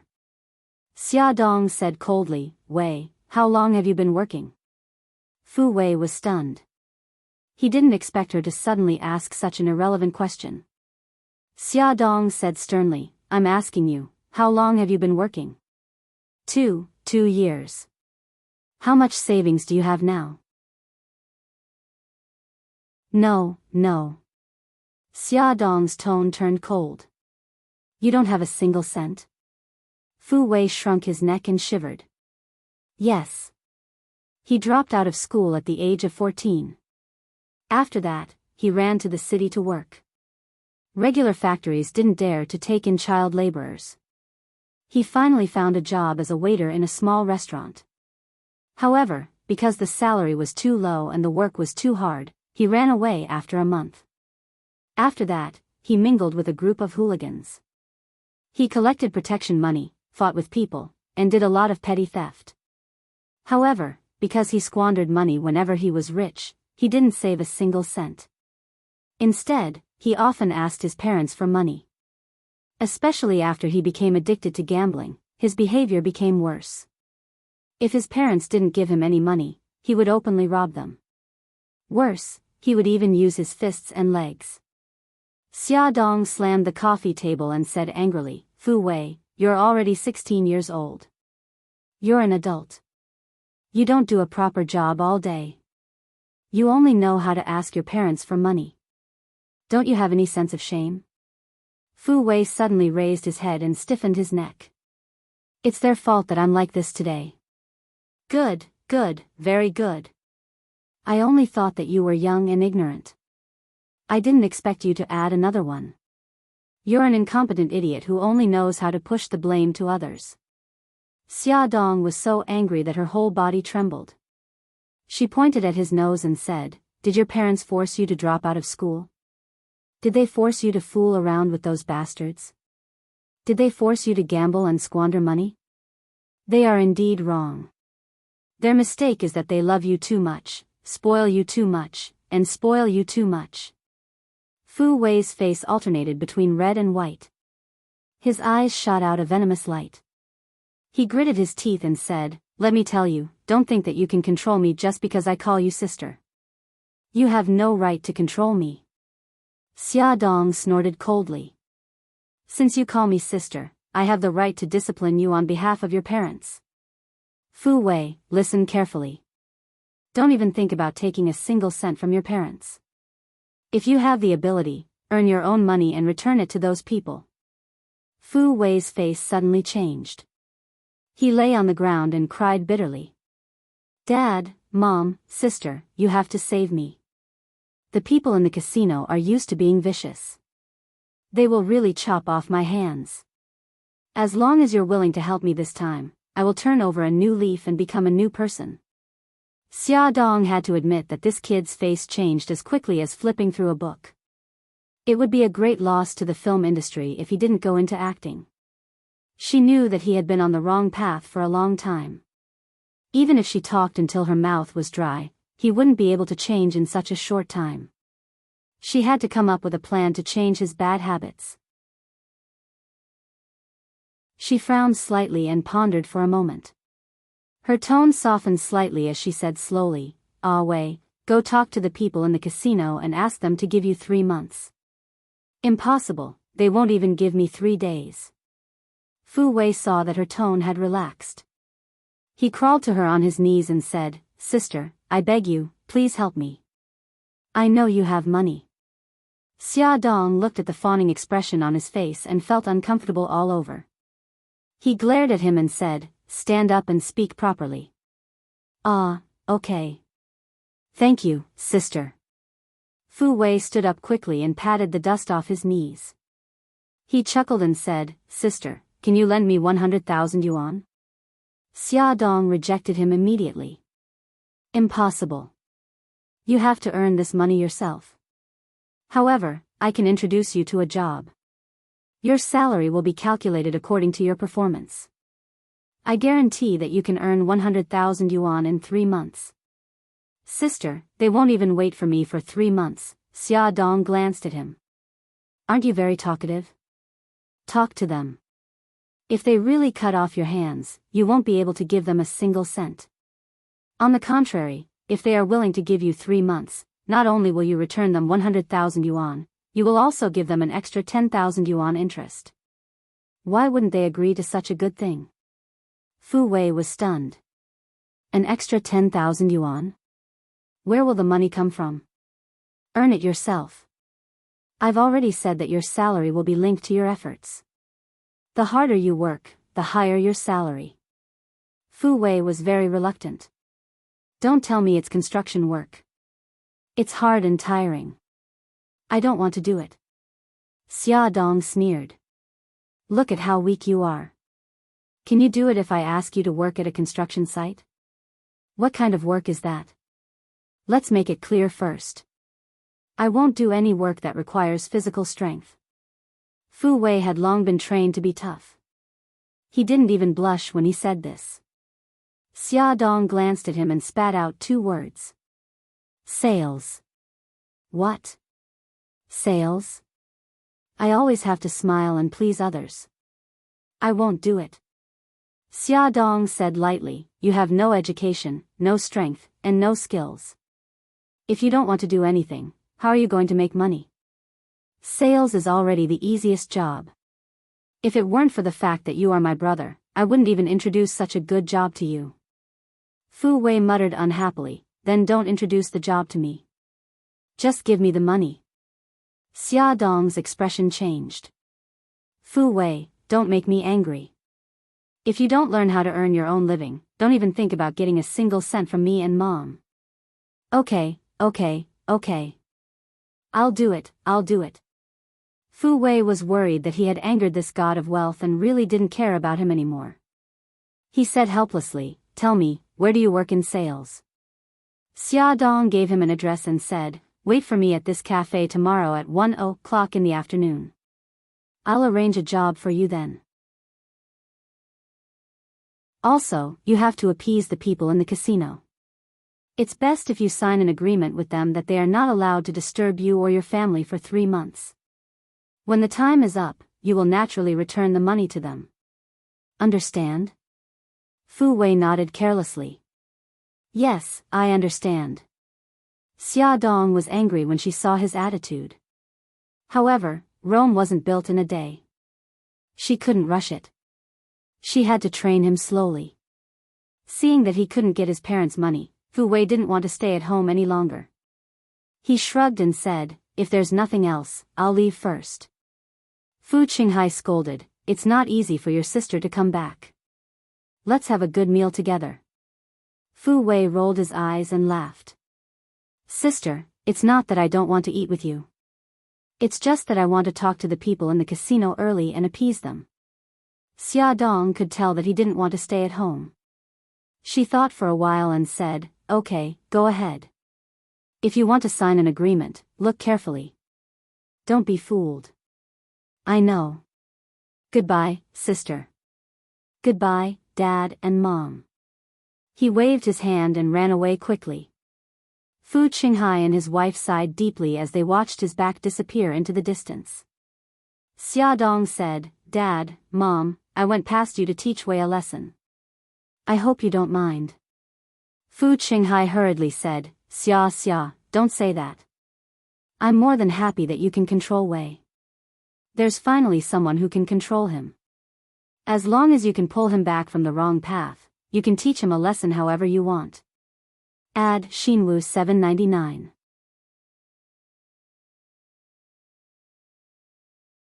Chapter 346. Xia Dong smiled and said, Dad, Mom, this is what I'm thinking. Let's let Ah Wei earn his own living and let him realize his shortcomings at work. Then, we'll think of a way to persuade him to go back to school. He's still too young, so it's better for him to study for a few more years. Fu Qinghai nodded repeatedly. We'll listen to you, Xia. Fortunately, you're here. Otherwise, your mom and I wouldn't know what to do. Yes, Xia. Mom is also very grateful to you. Xia Ling couldn't help but wipe her tears as she spoke. Xia Dong sat beside her and hugged her shoulders. She said gently, Mom, don't worry.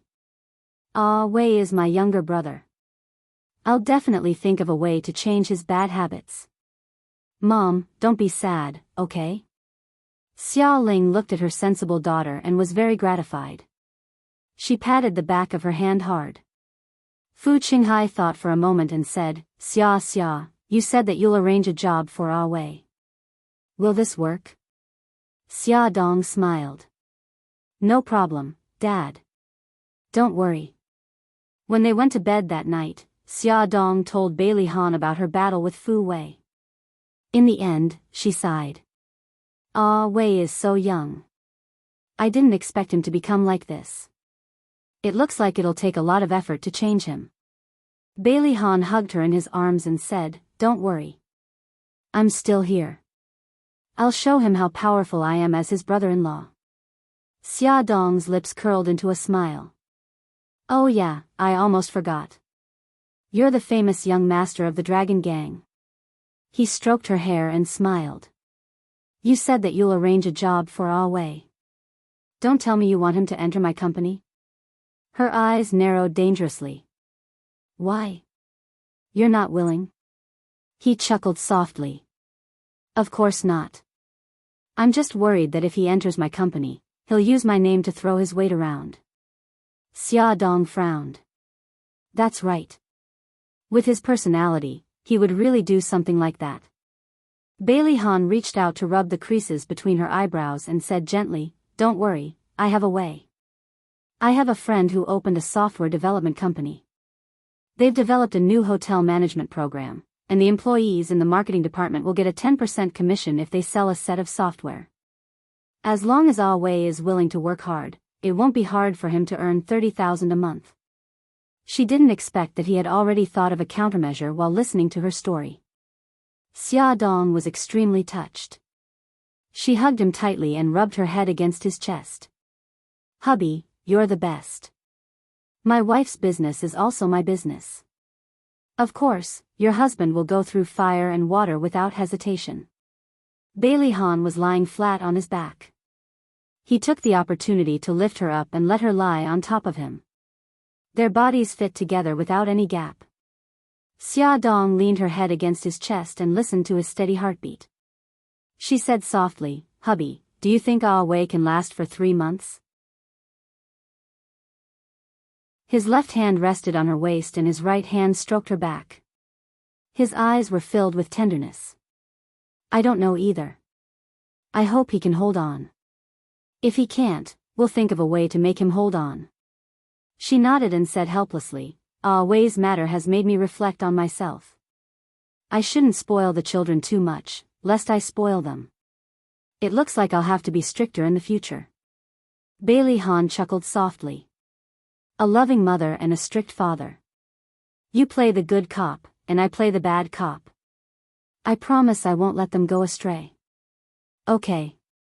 She looked up and smiled as she kissed his chin. Honey, the conversation is over. It's time for us to exercise. The corners of his lips curled up. He hugged her and turned around, pressing her under his body. He lowered his head and kissed her lips gently. She reached out her arm and hooked it around his neck as she responded passionately. He bit her lips and whispered, Honey, why are you so passionate tonight? She laughed softly. You don't like it? Then I won't be passionate.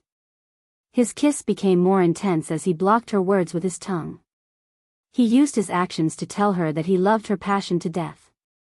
At the cafe, Xia Dong looked at the watch on her wrist.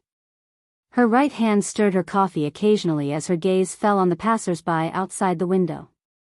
Half an hour had passed since the agreed time, but Fu Wei still hadn't arrived. Xia Dong didn't want to waste any more time, so she dialed his number and said mildly, Ah Wei, where are you? I've been waiting for you for half an hour. Sorry, sis. There was a traffic jam. I'm in the car. I'll be there soon. Xia Dong's tone didn't fluctuate. How much longer? About 10 minutes. After waiting for another 10 minutes, Fu Wei still hadn't arrived. Xia Dong's heart was already burning with anger. She thought that when he arrived later, she would definitely give him a good scolding. After another 5 minutes, Fu Wei ran in, sweating profusely. He sat down opposite her and said while panting, Sorry, sis. I'm late. Xia Dong had already prepared some words to scold him, but seeing him in such a sorry state, he swallowed them back down. Instead, he pulled out a few napkins and handed them to him. Wipe yourself. Thank you, sis. Fu Wei took the napkins and wiped his face a few times. He grinned at her. Sis, I've already talked to the people at the casino. They'll give me 3 months. Xia Dong was still worried and asked, did they make things difficult for you? What were the terms that you agreed on? Fu Wei raised his chin proudly. No. According to what we discussed yesterday, I'll give them an extra 10,000 yuan and they'll give me another 3 months. Are there really no other terms? There's really nothing else. Xia Dong was relieved after Fu Wei repeatedly assured her. She took out a business card from her handbag and pushed it in front of him. This is a software development company. Your brother-in-law has already talked to the manager of the sales department. You can go to work tomorrow, but you have to remember not to expose your relationship with your brother-in-law. More importantly, you can't use your brother-in-law's name to do bad things. Do you understand? Understood. Fu Wei took the business card. On it was written, High and High Technology Company, Limited, Sales Manager Deng Yuexiang. Xia Dong said, you'll report directly to the sales manager tomorrow. Do you have any formal clothes? Fu Wei was wearing a flowery shirt and ripped jeans. He had a head of yellow hair that looked like a chicken's nest and a few earrings in his ears. He looked like a delinquent at first glance. He scratched his head. No. Xia Dong took out a bill from her wallet and placed it on the table. Let's go. I'll take you to buy clothes. Fu Wei's smile reached his ears. He grinned and said, okay. Thank you, sis. Xia Dong took him to the department store. His face fell and he muttered unhappily, buy clothes here? I thought we were going to a high-end clothing store. Xia Dong rolled her eyes at him. Don't forget that you're just an ordinary employee. Is it appropriate for you to wear an expensive suit to the office? Okay. You're right. Who asked you to be the one paying? Xia Dong couldn't be bothered with him. She asked the waiter to bring a few suits of better quality and stuffed them into his arms. Go in and try them on. Okay. Fu Wei dragged his voice lazily and carried the clothes into the fitting room. Clothes make the man. Fu Wei, who looked like a ruffian, walked out in a suit. He was 1.7 meters tall and looked handsome in the suit. Of course, one had to ignore his messy yellow hair. Not bad. I'll take these 3. Xia Dong chose 3 suits and 3 shirts. She asked the waiter to pack them up. After swiping her card, she took him to the leather shoe store next door and bought 2 pairs of leather shoes for him. Then, she bought a tie, a belt, and a briefcase. There were a few bags of them. Xia Dong walked in front energetically. Fu Wei followed behind her with the big and small bags. Sis, slow down. I can't keep up. Xia Dong turned around and threw him a disdainful look. You can't even twist this little thing? You call yourself a man? How embarrassing. Fu Wei said unhappily, these things are quite heavy. Try twisting them if you don't believe me. Xia Dong glanced at him and said indifferently, the strawberries that Dad and Mom packed were much heavier than these things. Have you ever heard them say, heavy, in the past 10 years? Fu Wei opened his mouth. He wanted to say something, but in the end, he didn't say anything. A faint pink color appeared on his handsome face. Xia Dong stopped before going too far. She turned around and said, hurry up and keep up.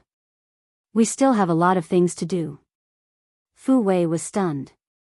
He quickly chased after her. I'm coming, sis.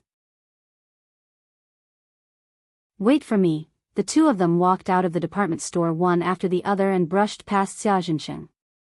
Xia Dong looked straight ahead and didn't notice Xia Zhensheng. Xia Zhensheng did notice them, but he was too embarrassed to call out to Xia Dong.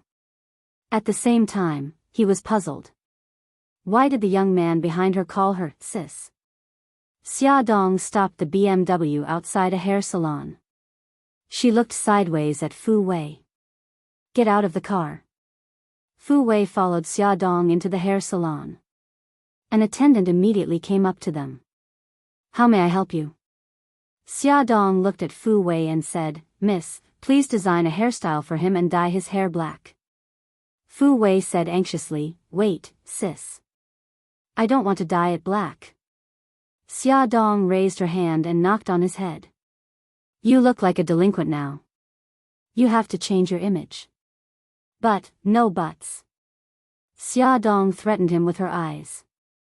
He finally shut up and pouted. The attendant smiled. Do you have a familiar hairstylist? Xiaodong said, No. Arrange for your head hairstylist. Okay, this way please. Xiaodong sat in the waiting room, flipping through the magazine in her hand. 2 hours later, Fu Wei's hairstyle was finally done. When he appeared in front of her, she almost couldn't believe her eyes. Ad Shinwu 799.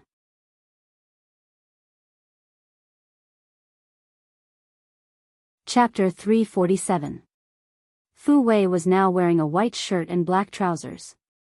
His refreshing black hair was suffused with a rich luster, and his irregularly cut bangs were slanted to one side. It was very well groomed, making his handsome face look even more delicate and handsome, and also very capable and experienced. Xiaodong smiled with satisfaction. She walked in front of him and reached out her hand to his ear. He quickly covered his ear. Sis, my dear sister, I'm only left with this personality thing. Leave it for me. Don't even think about it.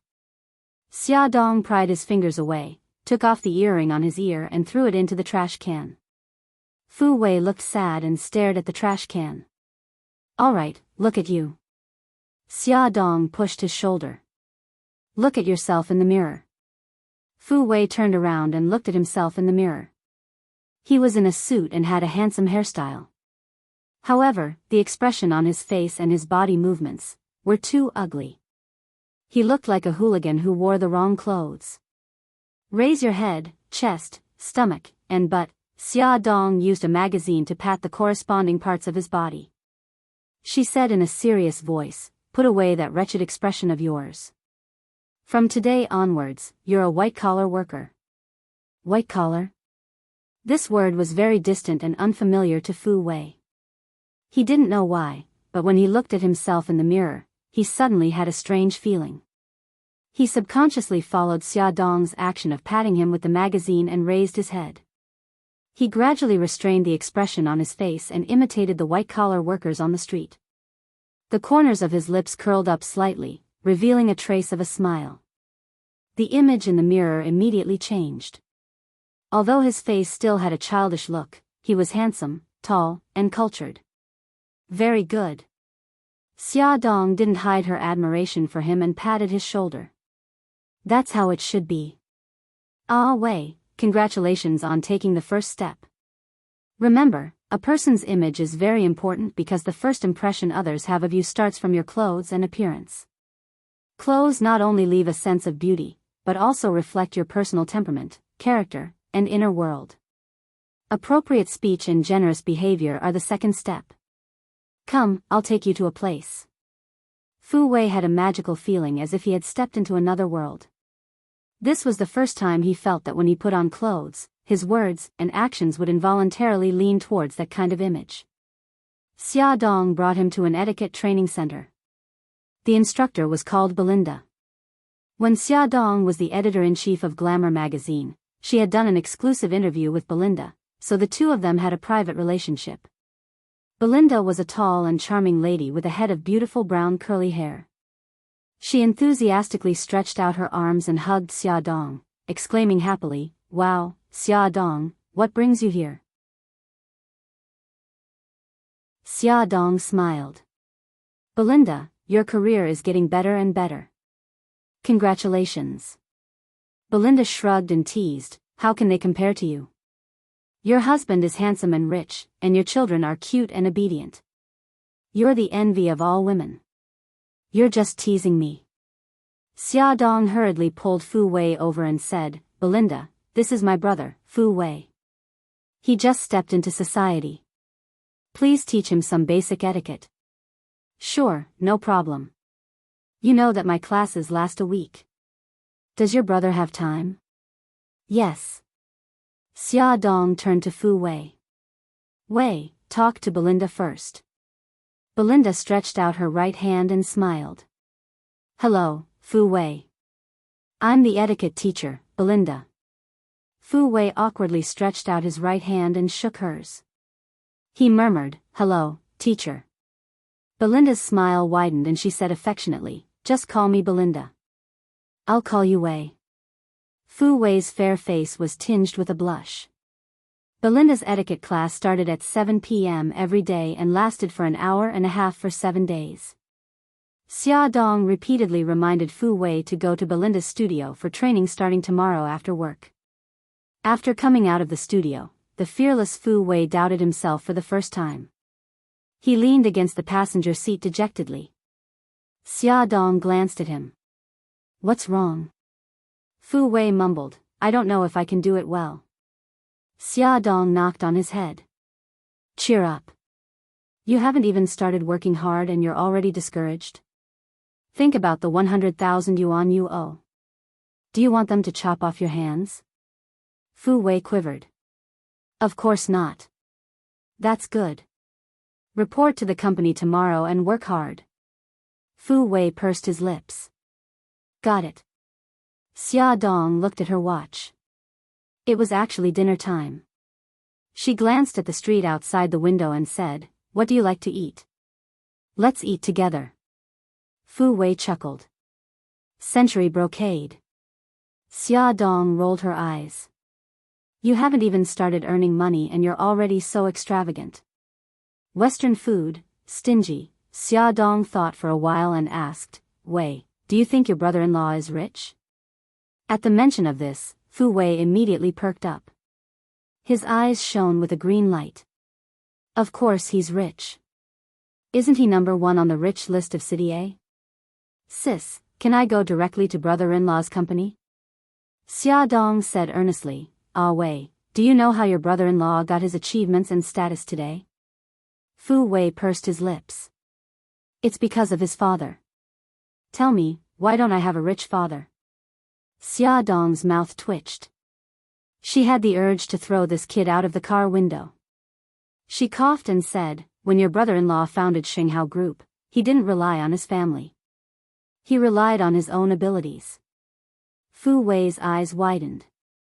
You're lying. I don't believe you. You don't believe me? Then I'll tell you. Xia Dong started to talk about how Bailey Han started to learn martial arts when he was 4 years old. She talked about how he was a good student since he was a child. His family was strict. In order to improve himself, he never played games like other children. When she talked about how Bailey Han was thrown on an isolated island at the age of 16 to train for his coming-of-age ceremony, the car arrived at a Western restaurant.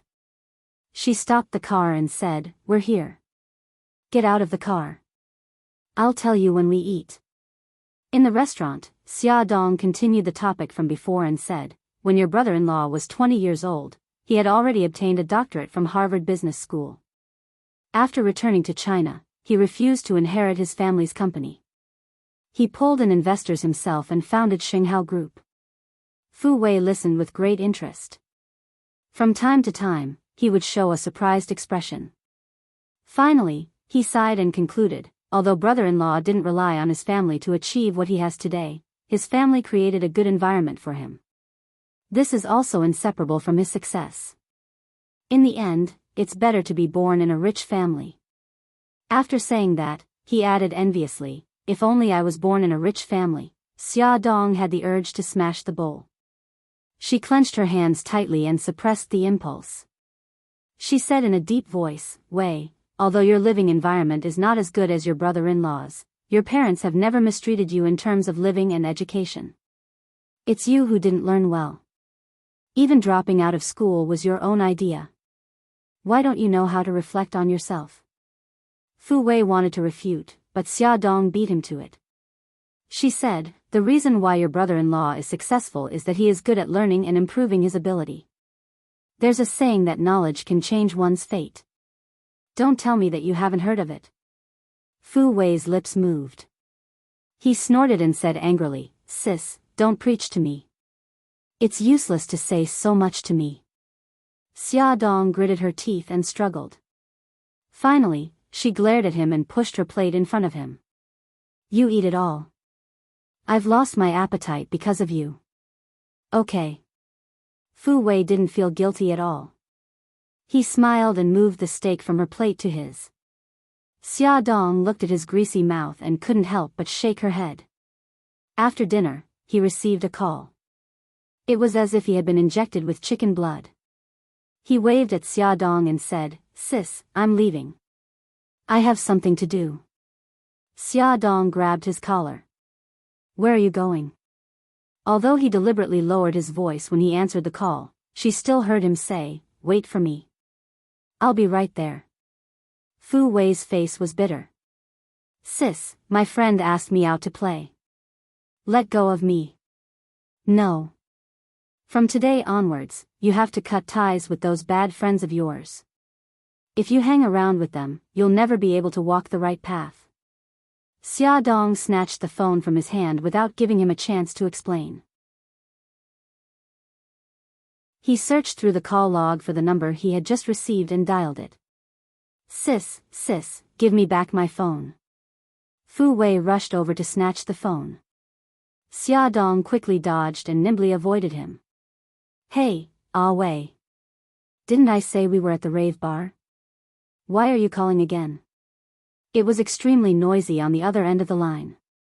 Xia Dong said coldly, Wei won't be going over. If you have any problems in the future, don't look for him. Hey, who are you? You're so arrogant. I'm his guardian. Don't harass him in the future. After Xia Dong said this, she didn't wait for the other party to reply. She hung up the phone and turned it off. She took out the SIM card from the phone and casually put it in her handbag. Her actions were done smoothly. Fu Wei was stunned for a second before he reacted. He shouted angrily, Xia Dong, who allowed you to do this? Hurry up and give me back my phone and SIM card. Xia Dong suddenly turned her head and stared at him with a sharp gaze. She exuded a cold aura.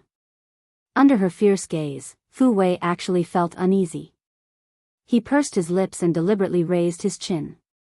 He said in a rough voice, What are you looking at? Hurry up and give me back my things. Xia Dong's fingers were trembling. She really wanted to teach this useless bastard of a lesson. However, looking at his childish face, she held back. She approached him step by step. A strong pressure pressed down on him. His legs retreated without leaving a trace. She suddenly grabbed his arm and dragged him out of the Western restaurant under everyone's surprised and curious gazes. She placed him harshly into the BMW. Attention, Xinwu 799.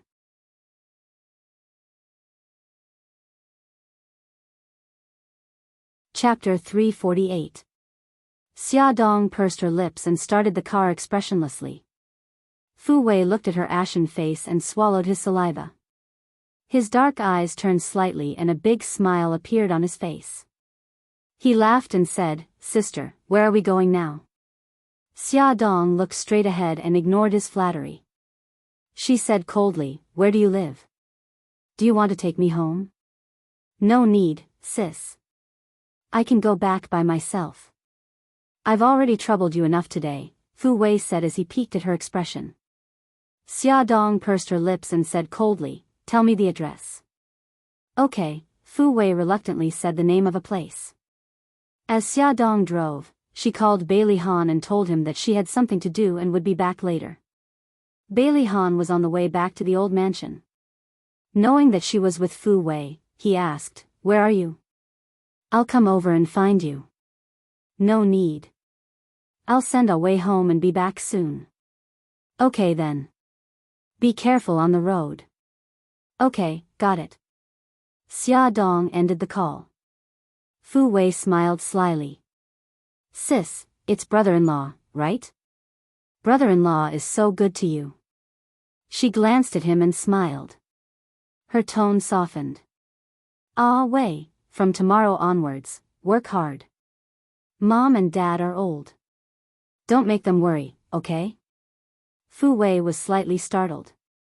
He turned his head away as if he was avoiding something. He looked out of the window at the hurried pedestrians on the street and remained silent. The smile on Xia Dong's face faded. She didn't say anything and drove to the destination in silence. This was an old city district. The streets were narrow, and the houses were low and old. There were many food stalls on the roadside. Many young men with tattoos on their bodies were sitting at the stalls on the roadside, drinking and playing finger-guessing games with their companions. Their shouts and curses were intertwined together. The BMW stopped by the roadside and attracted the attention of many delinquents with dyed hair. Xia Dong didn't seem to notice their strange looks. She calmly got out of the car and locked it. She said to Fu Wei, "Let's go. Lead the way." "Those things," Fu Wei glanced at the trunk. Xia Dong said indifferently, "No hurry." Fu Wei didn't understand what she was up to. He scratched his head and led her into a dark alley. He walked in front and reminded her, "Sis, be careful. The road here isn't easy to walk on." Xia Dong nodded and followed him forward. They stopped in front of a small 3-story building. The building was very old and looked quite old. The two of them climbed up to the 3rd floor. Fu Wei took out the key and opened the door. After he went in, he blocked Xia Dong at the door and chuckled. "Sister, the room is very messy. Why don't you not come in?" Xia Dong's ears were sharp. She could already hear the sounds of a man and a woman coming from inside. Her face instantly turned ugly. She lowered her voice and asked, "What's going on?" Fu Wei scratched his head awkwardly. It's my friend and his girlfriend. They have nowhere to go, so they're at my place." Xia Dong was so angry that she almost vomited blood. She couldn't imagine what he was thinking about when he was at the age where he was curious about women. Her face was cold. She poked his forehead with her finger and gritted her teeth. "Did you play with women?" No, I really didn't." Fu Wei hurriedly shook his head. Afraid that she wouldn't believe him, he even raised his hand and swore. "I swear, I really didn't." Xia Dong's face looked better. She pulled him over and pushed him out of the door.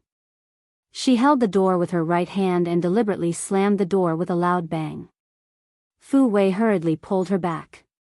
Sis, what are you doing?" Xia Dong said indifferently, to remind them that someone is coming. She lifted her chin. "You, turn around." He looked pitiful. "Why don't we wait a little longer?" Xia Dong glared at him and said sternly, "Turn around." He hurriedly turned around and heard her footsteps as she walked into the room. It was a standalone bedroom with a bathroom. It was less than 10 square meters. Clothes and pants were strewn all over the floor. The shabby sofa was filled with junk. Most importantly, there were 2 people lying on the double bed, a man and a woman. Both of them were wrapped in blankets. They poked their heads out and stared at Xia Dong. Obviously, they had heard the conversation between Xia Dong and her brother at the door. The man said uncomfortably, "Sis, don't be angry. We'll leave immediately." Xia Dong said indifferently, "You don't have to leave. Wrap yourself in blankets and don't come out." "Ah Wei, come in." Fu Wei hurriedly ran in and stood behind Xia Dong. He winked at the couple on the bed with a gloomy face. Xia Dong said expressionlessly, "Ah Wei, pack up your valuables and come with me." Fu Wei, who was making eye contact with his buddy on the bed, was stunned when he heard this. Where are we going with you?" "Moving." Xia Dong said indifferently. She raised her hand and looked at her watch. "I'll give you 5 minutes. Hurry up. I'll wait for you at the door." I'm not moving." Although his little house was not in good condition, it was in a good location. There were places to eat, drink, and play when he went out. "Stop talking nonsense. You don't have the right to say no." Xia Dong stared at him coldly. "You still have 4.5 minutes." Fu Wei was scolded by her in front of his friends. He felt embarrassed and said unhappily, I don't want you to care. I'm not moving. Xia Dong nodded. Okay, then you can stay here. You don't have to go to work tomorrow. Let the people at the casino chop off your hands. After she finished speaking, she walked out without looking at him. Fu Wei hurriedly grabbed her arm and squeezed out a smile. Sis, don't be rash. I'm just joking. Wait for me. I'll be out soon. Xia Dong replied indifferently with an and walked out of the door without looking back. As soon as she left, Fu Wei's face fell. He looked as if the sky had fallen. The buddy who was nestled under the blanket said in a low voice, Ah Wei, your sister is so fierce. She's like a tigress. Fu Wei put a finger to his lips and shushed him. He lowered his voice and said, Stop making a fuss. You're King killing me. You didn't even tell me you were coming. Xia Dong's calm voice drifted from outside the door. 4 minutes. Hey. I'll be done soon. Fu Wei threw the buddy on the bed and rushed to the wardrobe. He dug out a handbag and stuffed his clothes into it. He then rushed to the toilet and stuffed all his toiletries into the bag. Before he left, he waved at the couple on the bed. He put his right hand to his ear and gestured for them to call again. Xia Dong drove him to a good hotel near her apartment and paid for a room for 10 days in advance. Xia Dong opened the trunk and helped him carry the shopping bags into the room.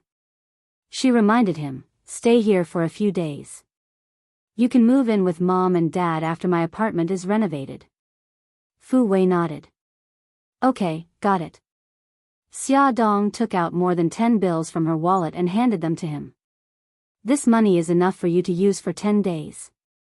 Don't spend it recklessly. He took the money with a smile. Thank you, sis. I'm leaving. Rest early. Don't be late for tomorrow's report. I know. I won't be late. He waved at her cheerfully. Take care, sis. Be careful on the road. After Xia Dong went downstairs, she was not in a hurry to leave. She sat in the car and waited for more than 10 minutes. From afar, she saw the lights in Fu Wei's room go out. 2 minutes later, he walked out of the hotel casually, wearing a pair of ripped jeans and a black skull-shaped t-shirt. He put his hands in his trouser pockets. She sneered. She knew that he would not be so honest. Fu Wei was happy that he had finally gotten rid of his nagging tigress sister. He whistled and swaggered down the street, planning to meet up with his friends at the bar. Oh right, he had to get a new SIM card. He touched the phone in his trouser pocket that did not have a SIM card. The corners of his lips curled up triumphantly. Suddenly, his vision blurred. A familiar figure stood in front of him, exuding a cold aura. He blinked and waved with a smile. Hey, sis. Why aren't you home yet? Xia Dong crossed her arms and sneered. If I'm home, how would I know that you're just brushing me off? He scratched his head and chuckled. Sis, don't misunderstand. I just went out to buy a pack of cigarettes. Buy cigarettes? Do you need to dress like this to buy cigarettes? Xia Dong unceremoniously pulled off the earring on his ear and said coldly, Now, immediately, get back to your room. Sis, I really want to buy cigarettes, go back. Fu Wei, don't make me repeat myself. Xia Dong's sharp eyes stared at him with a chilling gaze. Okay, Fu Wei hung his head and slowly went upstairs. Xia Dong watched his back disappear at the top of the stairs before returning to the car. Bailey Han called. Honey, why aren't you back yet? Didn't things go well? Xia Dong put one hand on her forehead and said helplessly, Ah Wei, it's really. She explained the situation briefly. I'm worried that he'll go out and fool around again after I left. Bailey Han paused and said, The Dragon Gang has a branch nearby. I'll send someone to watch Ah Wei. Okay. Thank you, hubby. Bailey Han said gently, Don't worry. Come back quickly and drive carefully. Okay, got it. She smiled and her gloomy mood was swept away. Just as Xia Dong had expected, half an hour after she left, Fu Wei couldn't hold back his restless heart and rushed downstairs. However, before he could step out of the hotel, a cold-faced man in a black suit stopped him and said coldly, "Young Master Fu, please go back." "Who are you? Why are you stopping me?" The man said coldly, "I was sent by young madam to watch you." "Young Master Fu, you can go back to your room." F***CK, what is this? Fu Wei grabbed his hair in frustration and went upstairs helplessly. It seemed that his plan to have fun tonight was ruined. Ad Hongcha 866.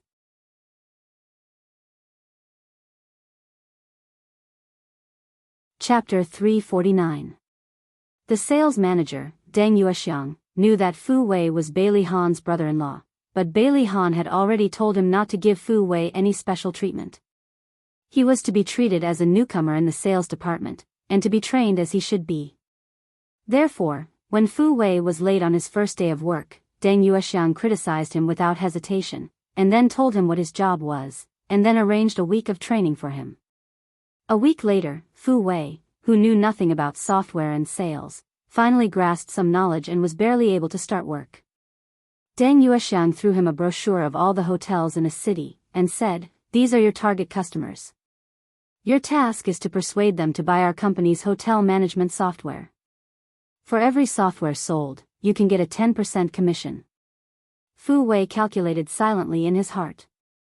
A software package cost more than 50,000 yuan, and a 10% commission would be more than 5,000 yuan. Every month, as long as he sold 8 software packages, he could easily save enough money to pay off his gambling debts. If he sold a few more software packages every month, he could live a well-off life. Perhaps because of his sales prowess, he could even be promoted, get a raise, become a general manager, become a CEO, marry a beautiful woman, and climb to the pinnacle of life.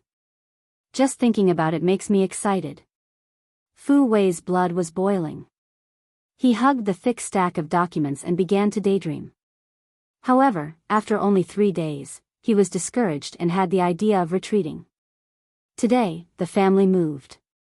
His parents moved from Shushui village to Xia Dong's apartment.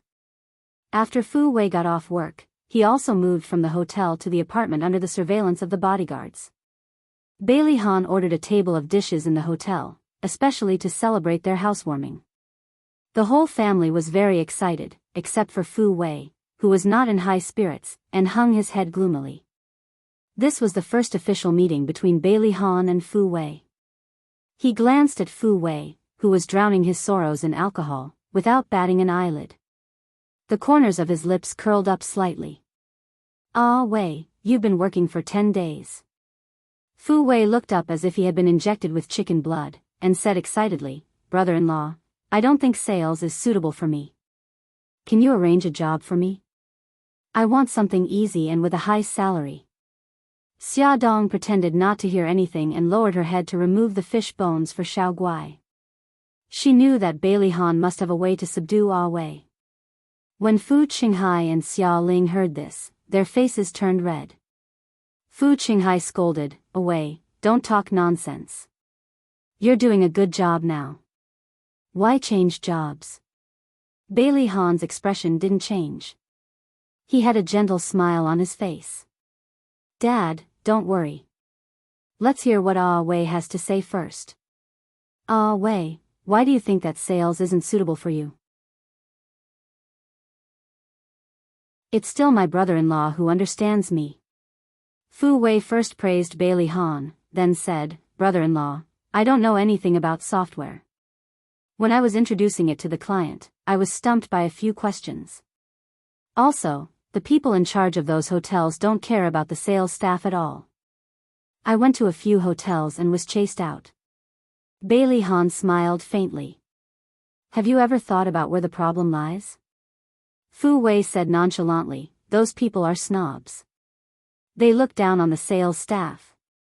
Also, those software are too hard to sell." Bailey Han's lips curled up slightly. His tone was calm, but his eyes were stern. "The people who are looked down on are not the sales staff, but those who have no confidence and no ability. If you think that software is hard to sell, then do you know how many sets of software the ace of your sales department can sell every month? How many sets? Fu Wei's eyes were stubborn. He was obviously not convinced. Bailey Han stared into his eyes and said meaningfully, on average, 2 sets a day. His monthly sales commission is a few $100,000. His name is Deng Yuexiang. Manager Deng. Fu Wei couldn't believe it. He's already a manager. Does he still need to go out and sell products? Bailey Han smiled. Indeed, he doesn't need to. Your boss originally wanted to promote him to the position of deputy general manager, but he declined and insisted on staying in the sales department because he felt that the sales department was the best place to show off his skills. The sales staff are like the vanguard. Without them, the company's products can't be sold. Who will create profits for the company? Do you still think that the sales staff is not important? His words were neither hurried nor slow.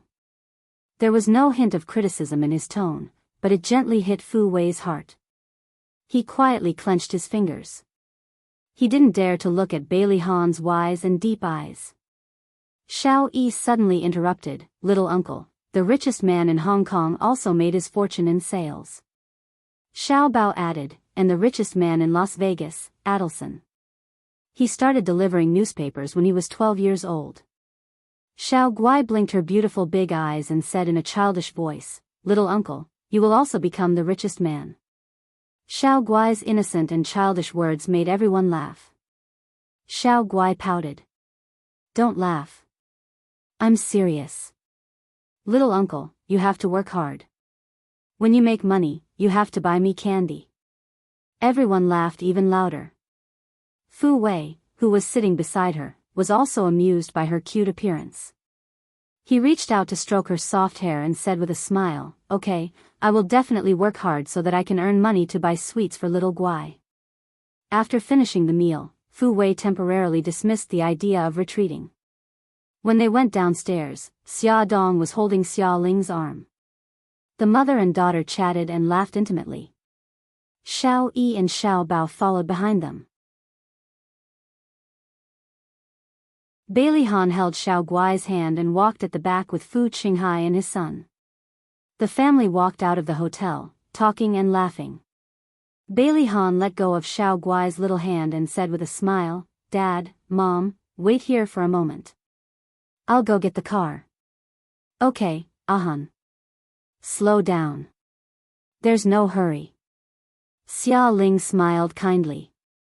Bailey Han acknowledged and walked with steady steps to the parking lot. It was already past 8:00 in the evening, and the streets were brightly lit. They happened to be standing at the entrance of the hotel, and the bright lights poured down on them. Xia Zhensheng, who was walking slowly toward the hotel, saw them at a glance and recognized Xia Dong and the children. Xia Dong and the others were chatting and didn't notice Xia Zhensheng. Xia Zhensheng was only 5 or 6 meters away from them. He hesitated for a moment, but still walked towards the entrance of the hotel. Xiao Guai was the first to notice Xia Zhensheng. She ran to Xia Dong's side and tugged at her clothes. "Mommy, look. It's Grandpa." Everyone raised their heads and looked in the direction Xiao Guai was pointing. The atmosphere suddenly became heavy. Xia Dong held onto Xia Ling's arm and could clearly feel her mother's body tremble. Fu Qinghai's expression also turned ugly. Even Fu Wei, who had always been mischievous, sensed that something was wrong and wiped the sloppy smile off his face. Xia Zhensheng noticed that everyone was staring at him and felt a little awkward. He braced himself and walked over to Xia Dong and the others. He smiled and said, Xia, you're having dinner here. Who are these people?" His gaze swept over Xia Ling, Fu Qinghai, and the others before finally landing on Fu Wei. He still remembered this young man. He was the one who had called Xia Dong sis at the mall. Xia Ling held Xia Dong's hand tightly. She secretly patted the back of her mother's hand to comfort her. She looked at Xia Zhensheng and said calmly, "They are my friends. It has nothing to do with you."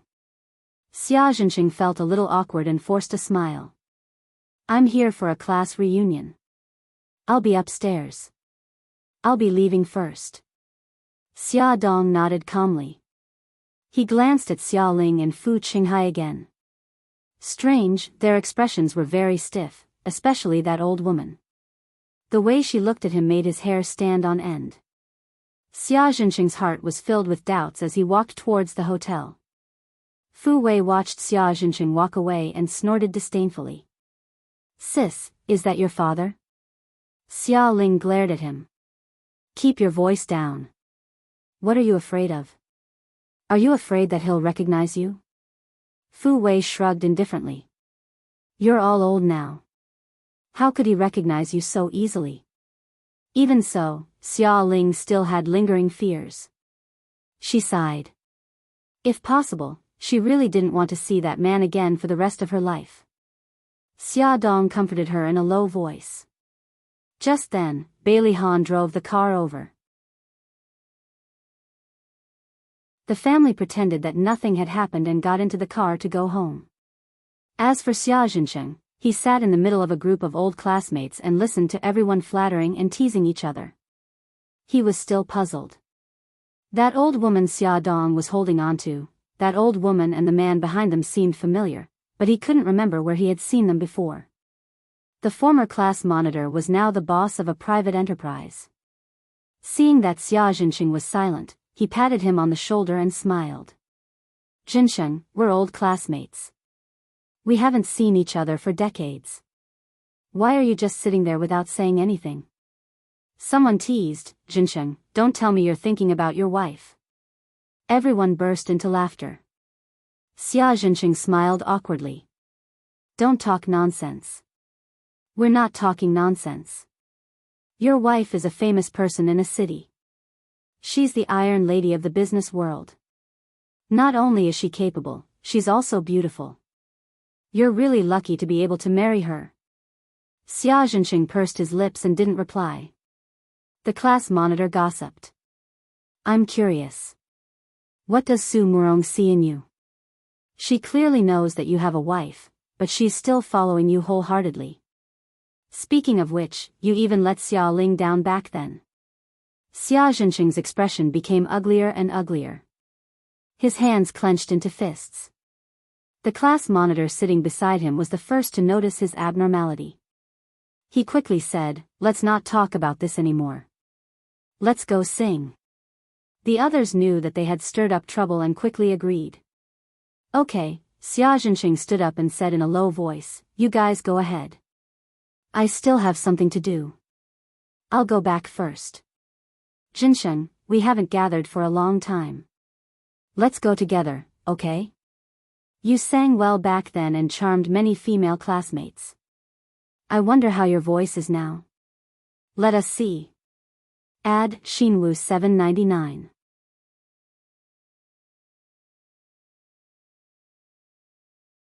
Chapter 350. Immediately, a female classmate expressed, that's right, Zhenqing. We girls like to hear you sing. Let's go together. Don't disappoint us. Xia Zhenqing ignored everyone's urging and shook his head, I really can't. My wife ordered me to be home before 10 p.m. every night. Next time, it's my treat. All right, let's not stop him. It's our fault for causing a conflict between husband and wife. Zhenqing, you have to remember what you said just now. Next time, you'll be the host. The class monitor patted his shoulder. Xia Zhenqing smiled, okay, I'll remember. You guys have fun. He waved his hand and walked out of the private room. He closed the door but didn't rush to leave. Instead, he let out a long sigh. In the private room, the class monitor complained to the classmate with the big mouth, big head, look at you. Of all things to bring up, you had to bring up Xia Ling. He must be feeling bad right now.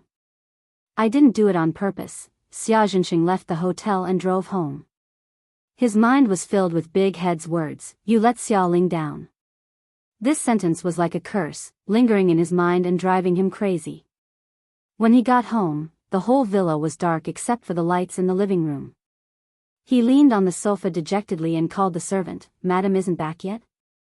The servant replied, Madam went to a villa in the suburbs for a few days and hasn't been home recently. Before she left, she asked you to take good care of Mississippi. Su Xingchen was still in the hospital and his temper was getting weirder. Other than Su Murong, he didn't have a good attitude towards anyone. Xia Zhenqing had a headache just thinking about his daughter. He waved his hand tiredly and signaled the servant to leave. In the empty room, there wasn't a trace of life. It was terrifyingly cold. He took a bottle of whiskey from the wine rack, took a wine glass and twisted it into the bedroom. It wasn't his and Su Murong's bedroom. It was his private room. They had been separated for a long time. Ever since Su Xingchen found out that he had hidden the photos of Xia Ling and her mother in a compartment of his desk 6 years ago, he no longer dared to place the photos in his study. Instead, he hid them in his bedroom.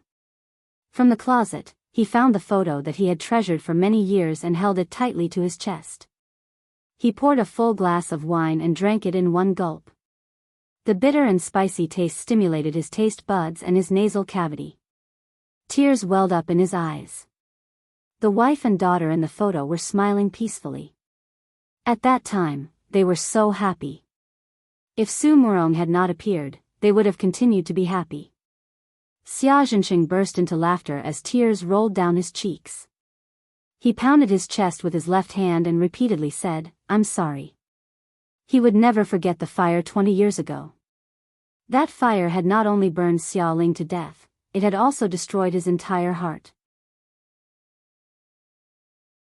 I don't know how many glasses of wine. Xia Zhenqing is completely drunk. He holds the photo and cries loudly. For decades, he has been suppressing his feelings. Now, he finally vents them out and can't stop. He was so drunk that the next morning, he missed his alarm and his morning classes. He slept until noon and woke up with a splitting headache from the hangover. The bed was a mess and there were vomit marks on the floor. The air was filled with the stench of alcohol and filth. He almost couldn't help but vomit again. He quickly opened the window to let in some fresh air. Before calling the servants to clean up the room, Xia Zhenqing found the photos of Xia Ling and her mother on the bed. He planned to hide the photos, but he reluctantly looked at their faces and then put the photos in the bottom drawer of the cabinet. Just as he stood up and was about to ask the servants to clean up the room, a pair of eyes suddenly flashed in his mind. It was a pair of eyes filled with hatred. It was the gaze she had given him when he had divorced Xia Ling. Xia Ling had knelt in front of him and begged him, but he had left without hesitation. Her eyes, which were filled with resentment, gradually overlapped with the eyes of the old woman she saw last night. His body suddenly froze. His face was pale and his heart was thumping. He looked like he was in a daze. He muttered to himself, "No, that's impossible. She was clearly burned to death. No, her body was not found in the fire. If it wasn't her, why was Xia so close to her? Who is that man? He looks so familiar. I must have seen him somewhere. What's going on? What's going on? Is she really not dead?" Xia Zhenqing was almost driven crazy by the thoughts in his mind. He hit his head with both hands and squatted on the floor. One moment he laughed, the next he cried. The servants who came upstairs to clean were shocked to see him like this. They quickly ran up to help him. "Sir, what's wrong? Are you okay? Tell me, is she dead or not?" Xia Zhenqing suddenly grabbed the servant's arm. His eyes were emitting a fierce light. His expression was fierce and scary. "Sir, wake up." The servant was so scared that her face was pale. She screamed, someone, come quickly. Sir has gone crazy." Xia Zhenqing was stimulated by her screams. His mind gradually cleared up. He pushed her away and ran into the bathroom. He closed the door tightly and splashed his face and head with cold water. Sir, are you okay?" The butler heard the commotion and rushed over. He knocked on the bathroom door. Xia Zhenqing looked at himself in the mirror. He took a deep breath and said, "I'm fine." The butler and servants were relieved. Xia Zhenqing finished washing up and wiped his face. He came out of the bathroom and said in a low voice, I just had a nightmare. Nothing happened. Okay, we understand. The others nodded quickly. He nodded in satisfaction. Clean up the room. He did not know that after he left and went to the study room, the maid quietly reported his madness to Su Murong, who was in the villa in the suburbs. At this time, Su Murong, wearing a sexy swimsuit, was lying on a white recliner, comfortably basking in the sun. In the swimming pool, a young and robust man was leisurely swimming with his upper body naked. Su Murong lazily said, "What did he say?" The maid whispered, "I only heard one sentence. He asked me, 'Tell me, is she dead or not?'" Su Murong's eyes slightly tightened. She lightly said, "The she" in his words, who is he referring to? Sir did not say. By the way, madam, Sir warned us that he only had a nightmare. Okay, I know. If there's anything else, report it to me. Su Murong cut off the call. Her distant gaze looked over the tall trees by the swimming pool to the horizon. Is she dead or not? Who was she referring to? The handsome man in the swimming pool stood up from the water. Water droplets slid down his muscular chest. His sexy Adam's apple bobbed up and down. Needless to say, it was very seductive. He draped a bath towel over his shoulders and slowly walked towards Su Murong. He bent over and kissed her on the cheek. There was a smile in his deep black eyes and his voice was low and magnetic. "Baby, what are you thinking about?" Su Murong's hands hooked around his neck. She carefully looked at his face. His eyebrows were sharp and his nose was high. His facial features were similar to her godfather's. When he smiled, the similarity could reach up to 70 to 80%. The corner of her lips curled up slightly. She lightly said, "Nothing." The man leaned over and kissed her lips. His hands caressed her charming figure. She pushed his chest and lightly said, "Shenran, I'm not in the mood right now." Okay. There was a hint of helplessness in Shenran's voice. He let go of her and sat on the chair beside her. He tilted his head and looked at her. "Darling, are you in a bad mood?" Su Murong supported her forehead with one hand. Her charming almond-shaped eyes flashed with a touch of sadness. "Do you think there's a need for my marriage to continue?" Shenran chuckled. "Darling, since you don't want that useless man anymore, just dump him and throw yourself into my arms. I've wanted to be your husband for many years." Su Murong glanced at him and lightly said, "Aren't you afraid that people will say that you're living off a woman? Moreover, I'm 20 years older than you." Shenran's lips curled up into a frivolous smile. "So what? True love doesn't care about age. I'm living off a woman. There's no need to worry about people gossiping." Su Murong reached out and patted his young and handsome face. Her eyes were cold. "Don't forget that other than our physical relationship, we don't talk about feelings." "I don't have feelings anymore." Shenran's expression darkened. He self-deprecatingly curved his lips. "I thought I was special." She used her fingers to trace his handsome features. Her tone was indifferent. "You're special because in my heart, you're another man's substitute. Shenran, don't forget your identity just because I dote on you." Shenran smiled bitterly. "Okay, I'll remember." Su Murong satisfactorily patted his cheek. "Okay, let's go in first. I want to be alone for a while." Shenran nodded. He stood up with a white bath towel draped over his shoulders. He turned and walked towards the villa. His shiny black hair covered his forehead and also covered the haze that flashed across his eyes. Xia Zhenqing was excited by his shocking discovery. All the blood in his body was boiling. He wanted to find out the truth as soon as possible to confirm his thoughts. However, he didn't know where to start the investigation. After thinking for a long time, he decided to hire a private investigator. Xia Zhenqing knew that Bailey Han was very powerful and often sent bodyguards to protect Xia. If the private investigator followed Xia, the bodyguards might find out and all his efforts would be in vain. Therefore, he asked the private investigator to secretly monitor Xia Yun's family. He guessed that if Xia Ling really didn't die, she would definitely contact her sister Xia Yun. In the blink of an eye, half a month had passed. The private investigator still didn't get any useful information. Xia Zhensheng, who was anxiously waiting, gradually lost his confidence. Maybe he was wrong. That old woman wasn't Xia Ling. His ex-wife, Xia Ling, had died in the fire. Just as his restless heart calmed down, the private investigator suddenly contacted him. Welfare, Hongcha 866. You're tuning into the Dreamy Love Stories YouTube channel. Don't forget to subscribe and join us on this journey to catch the most captivating stories.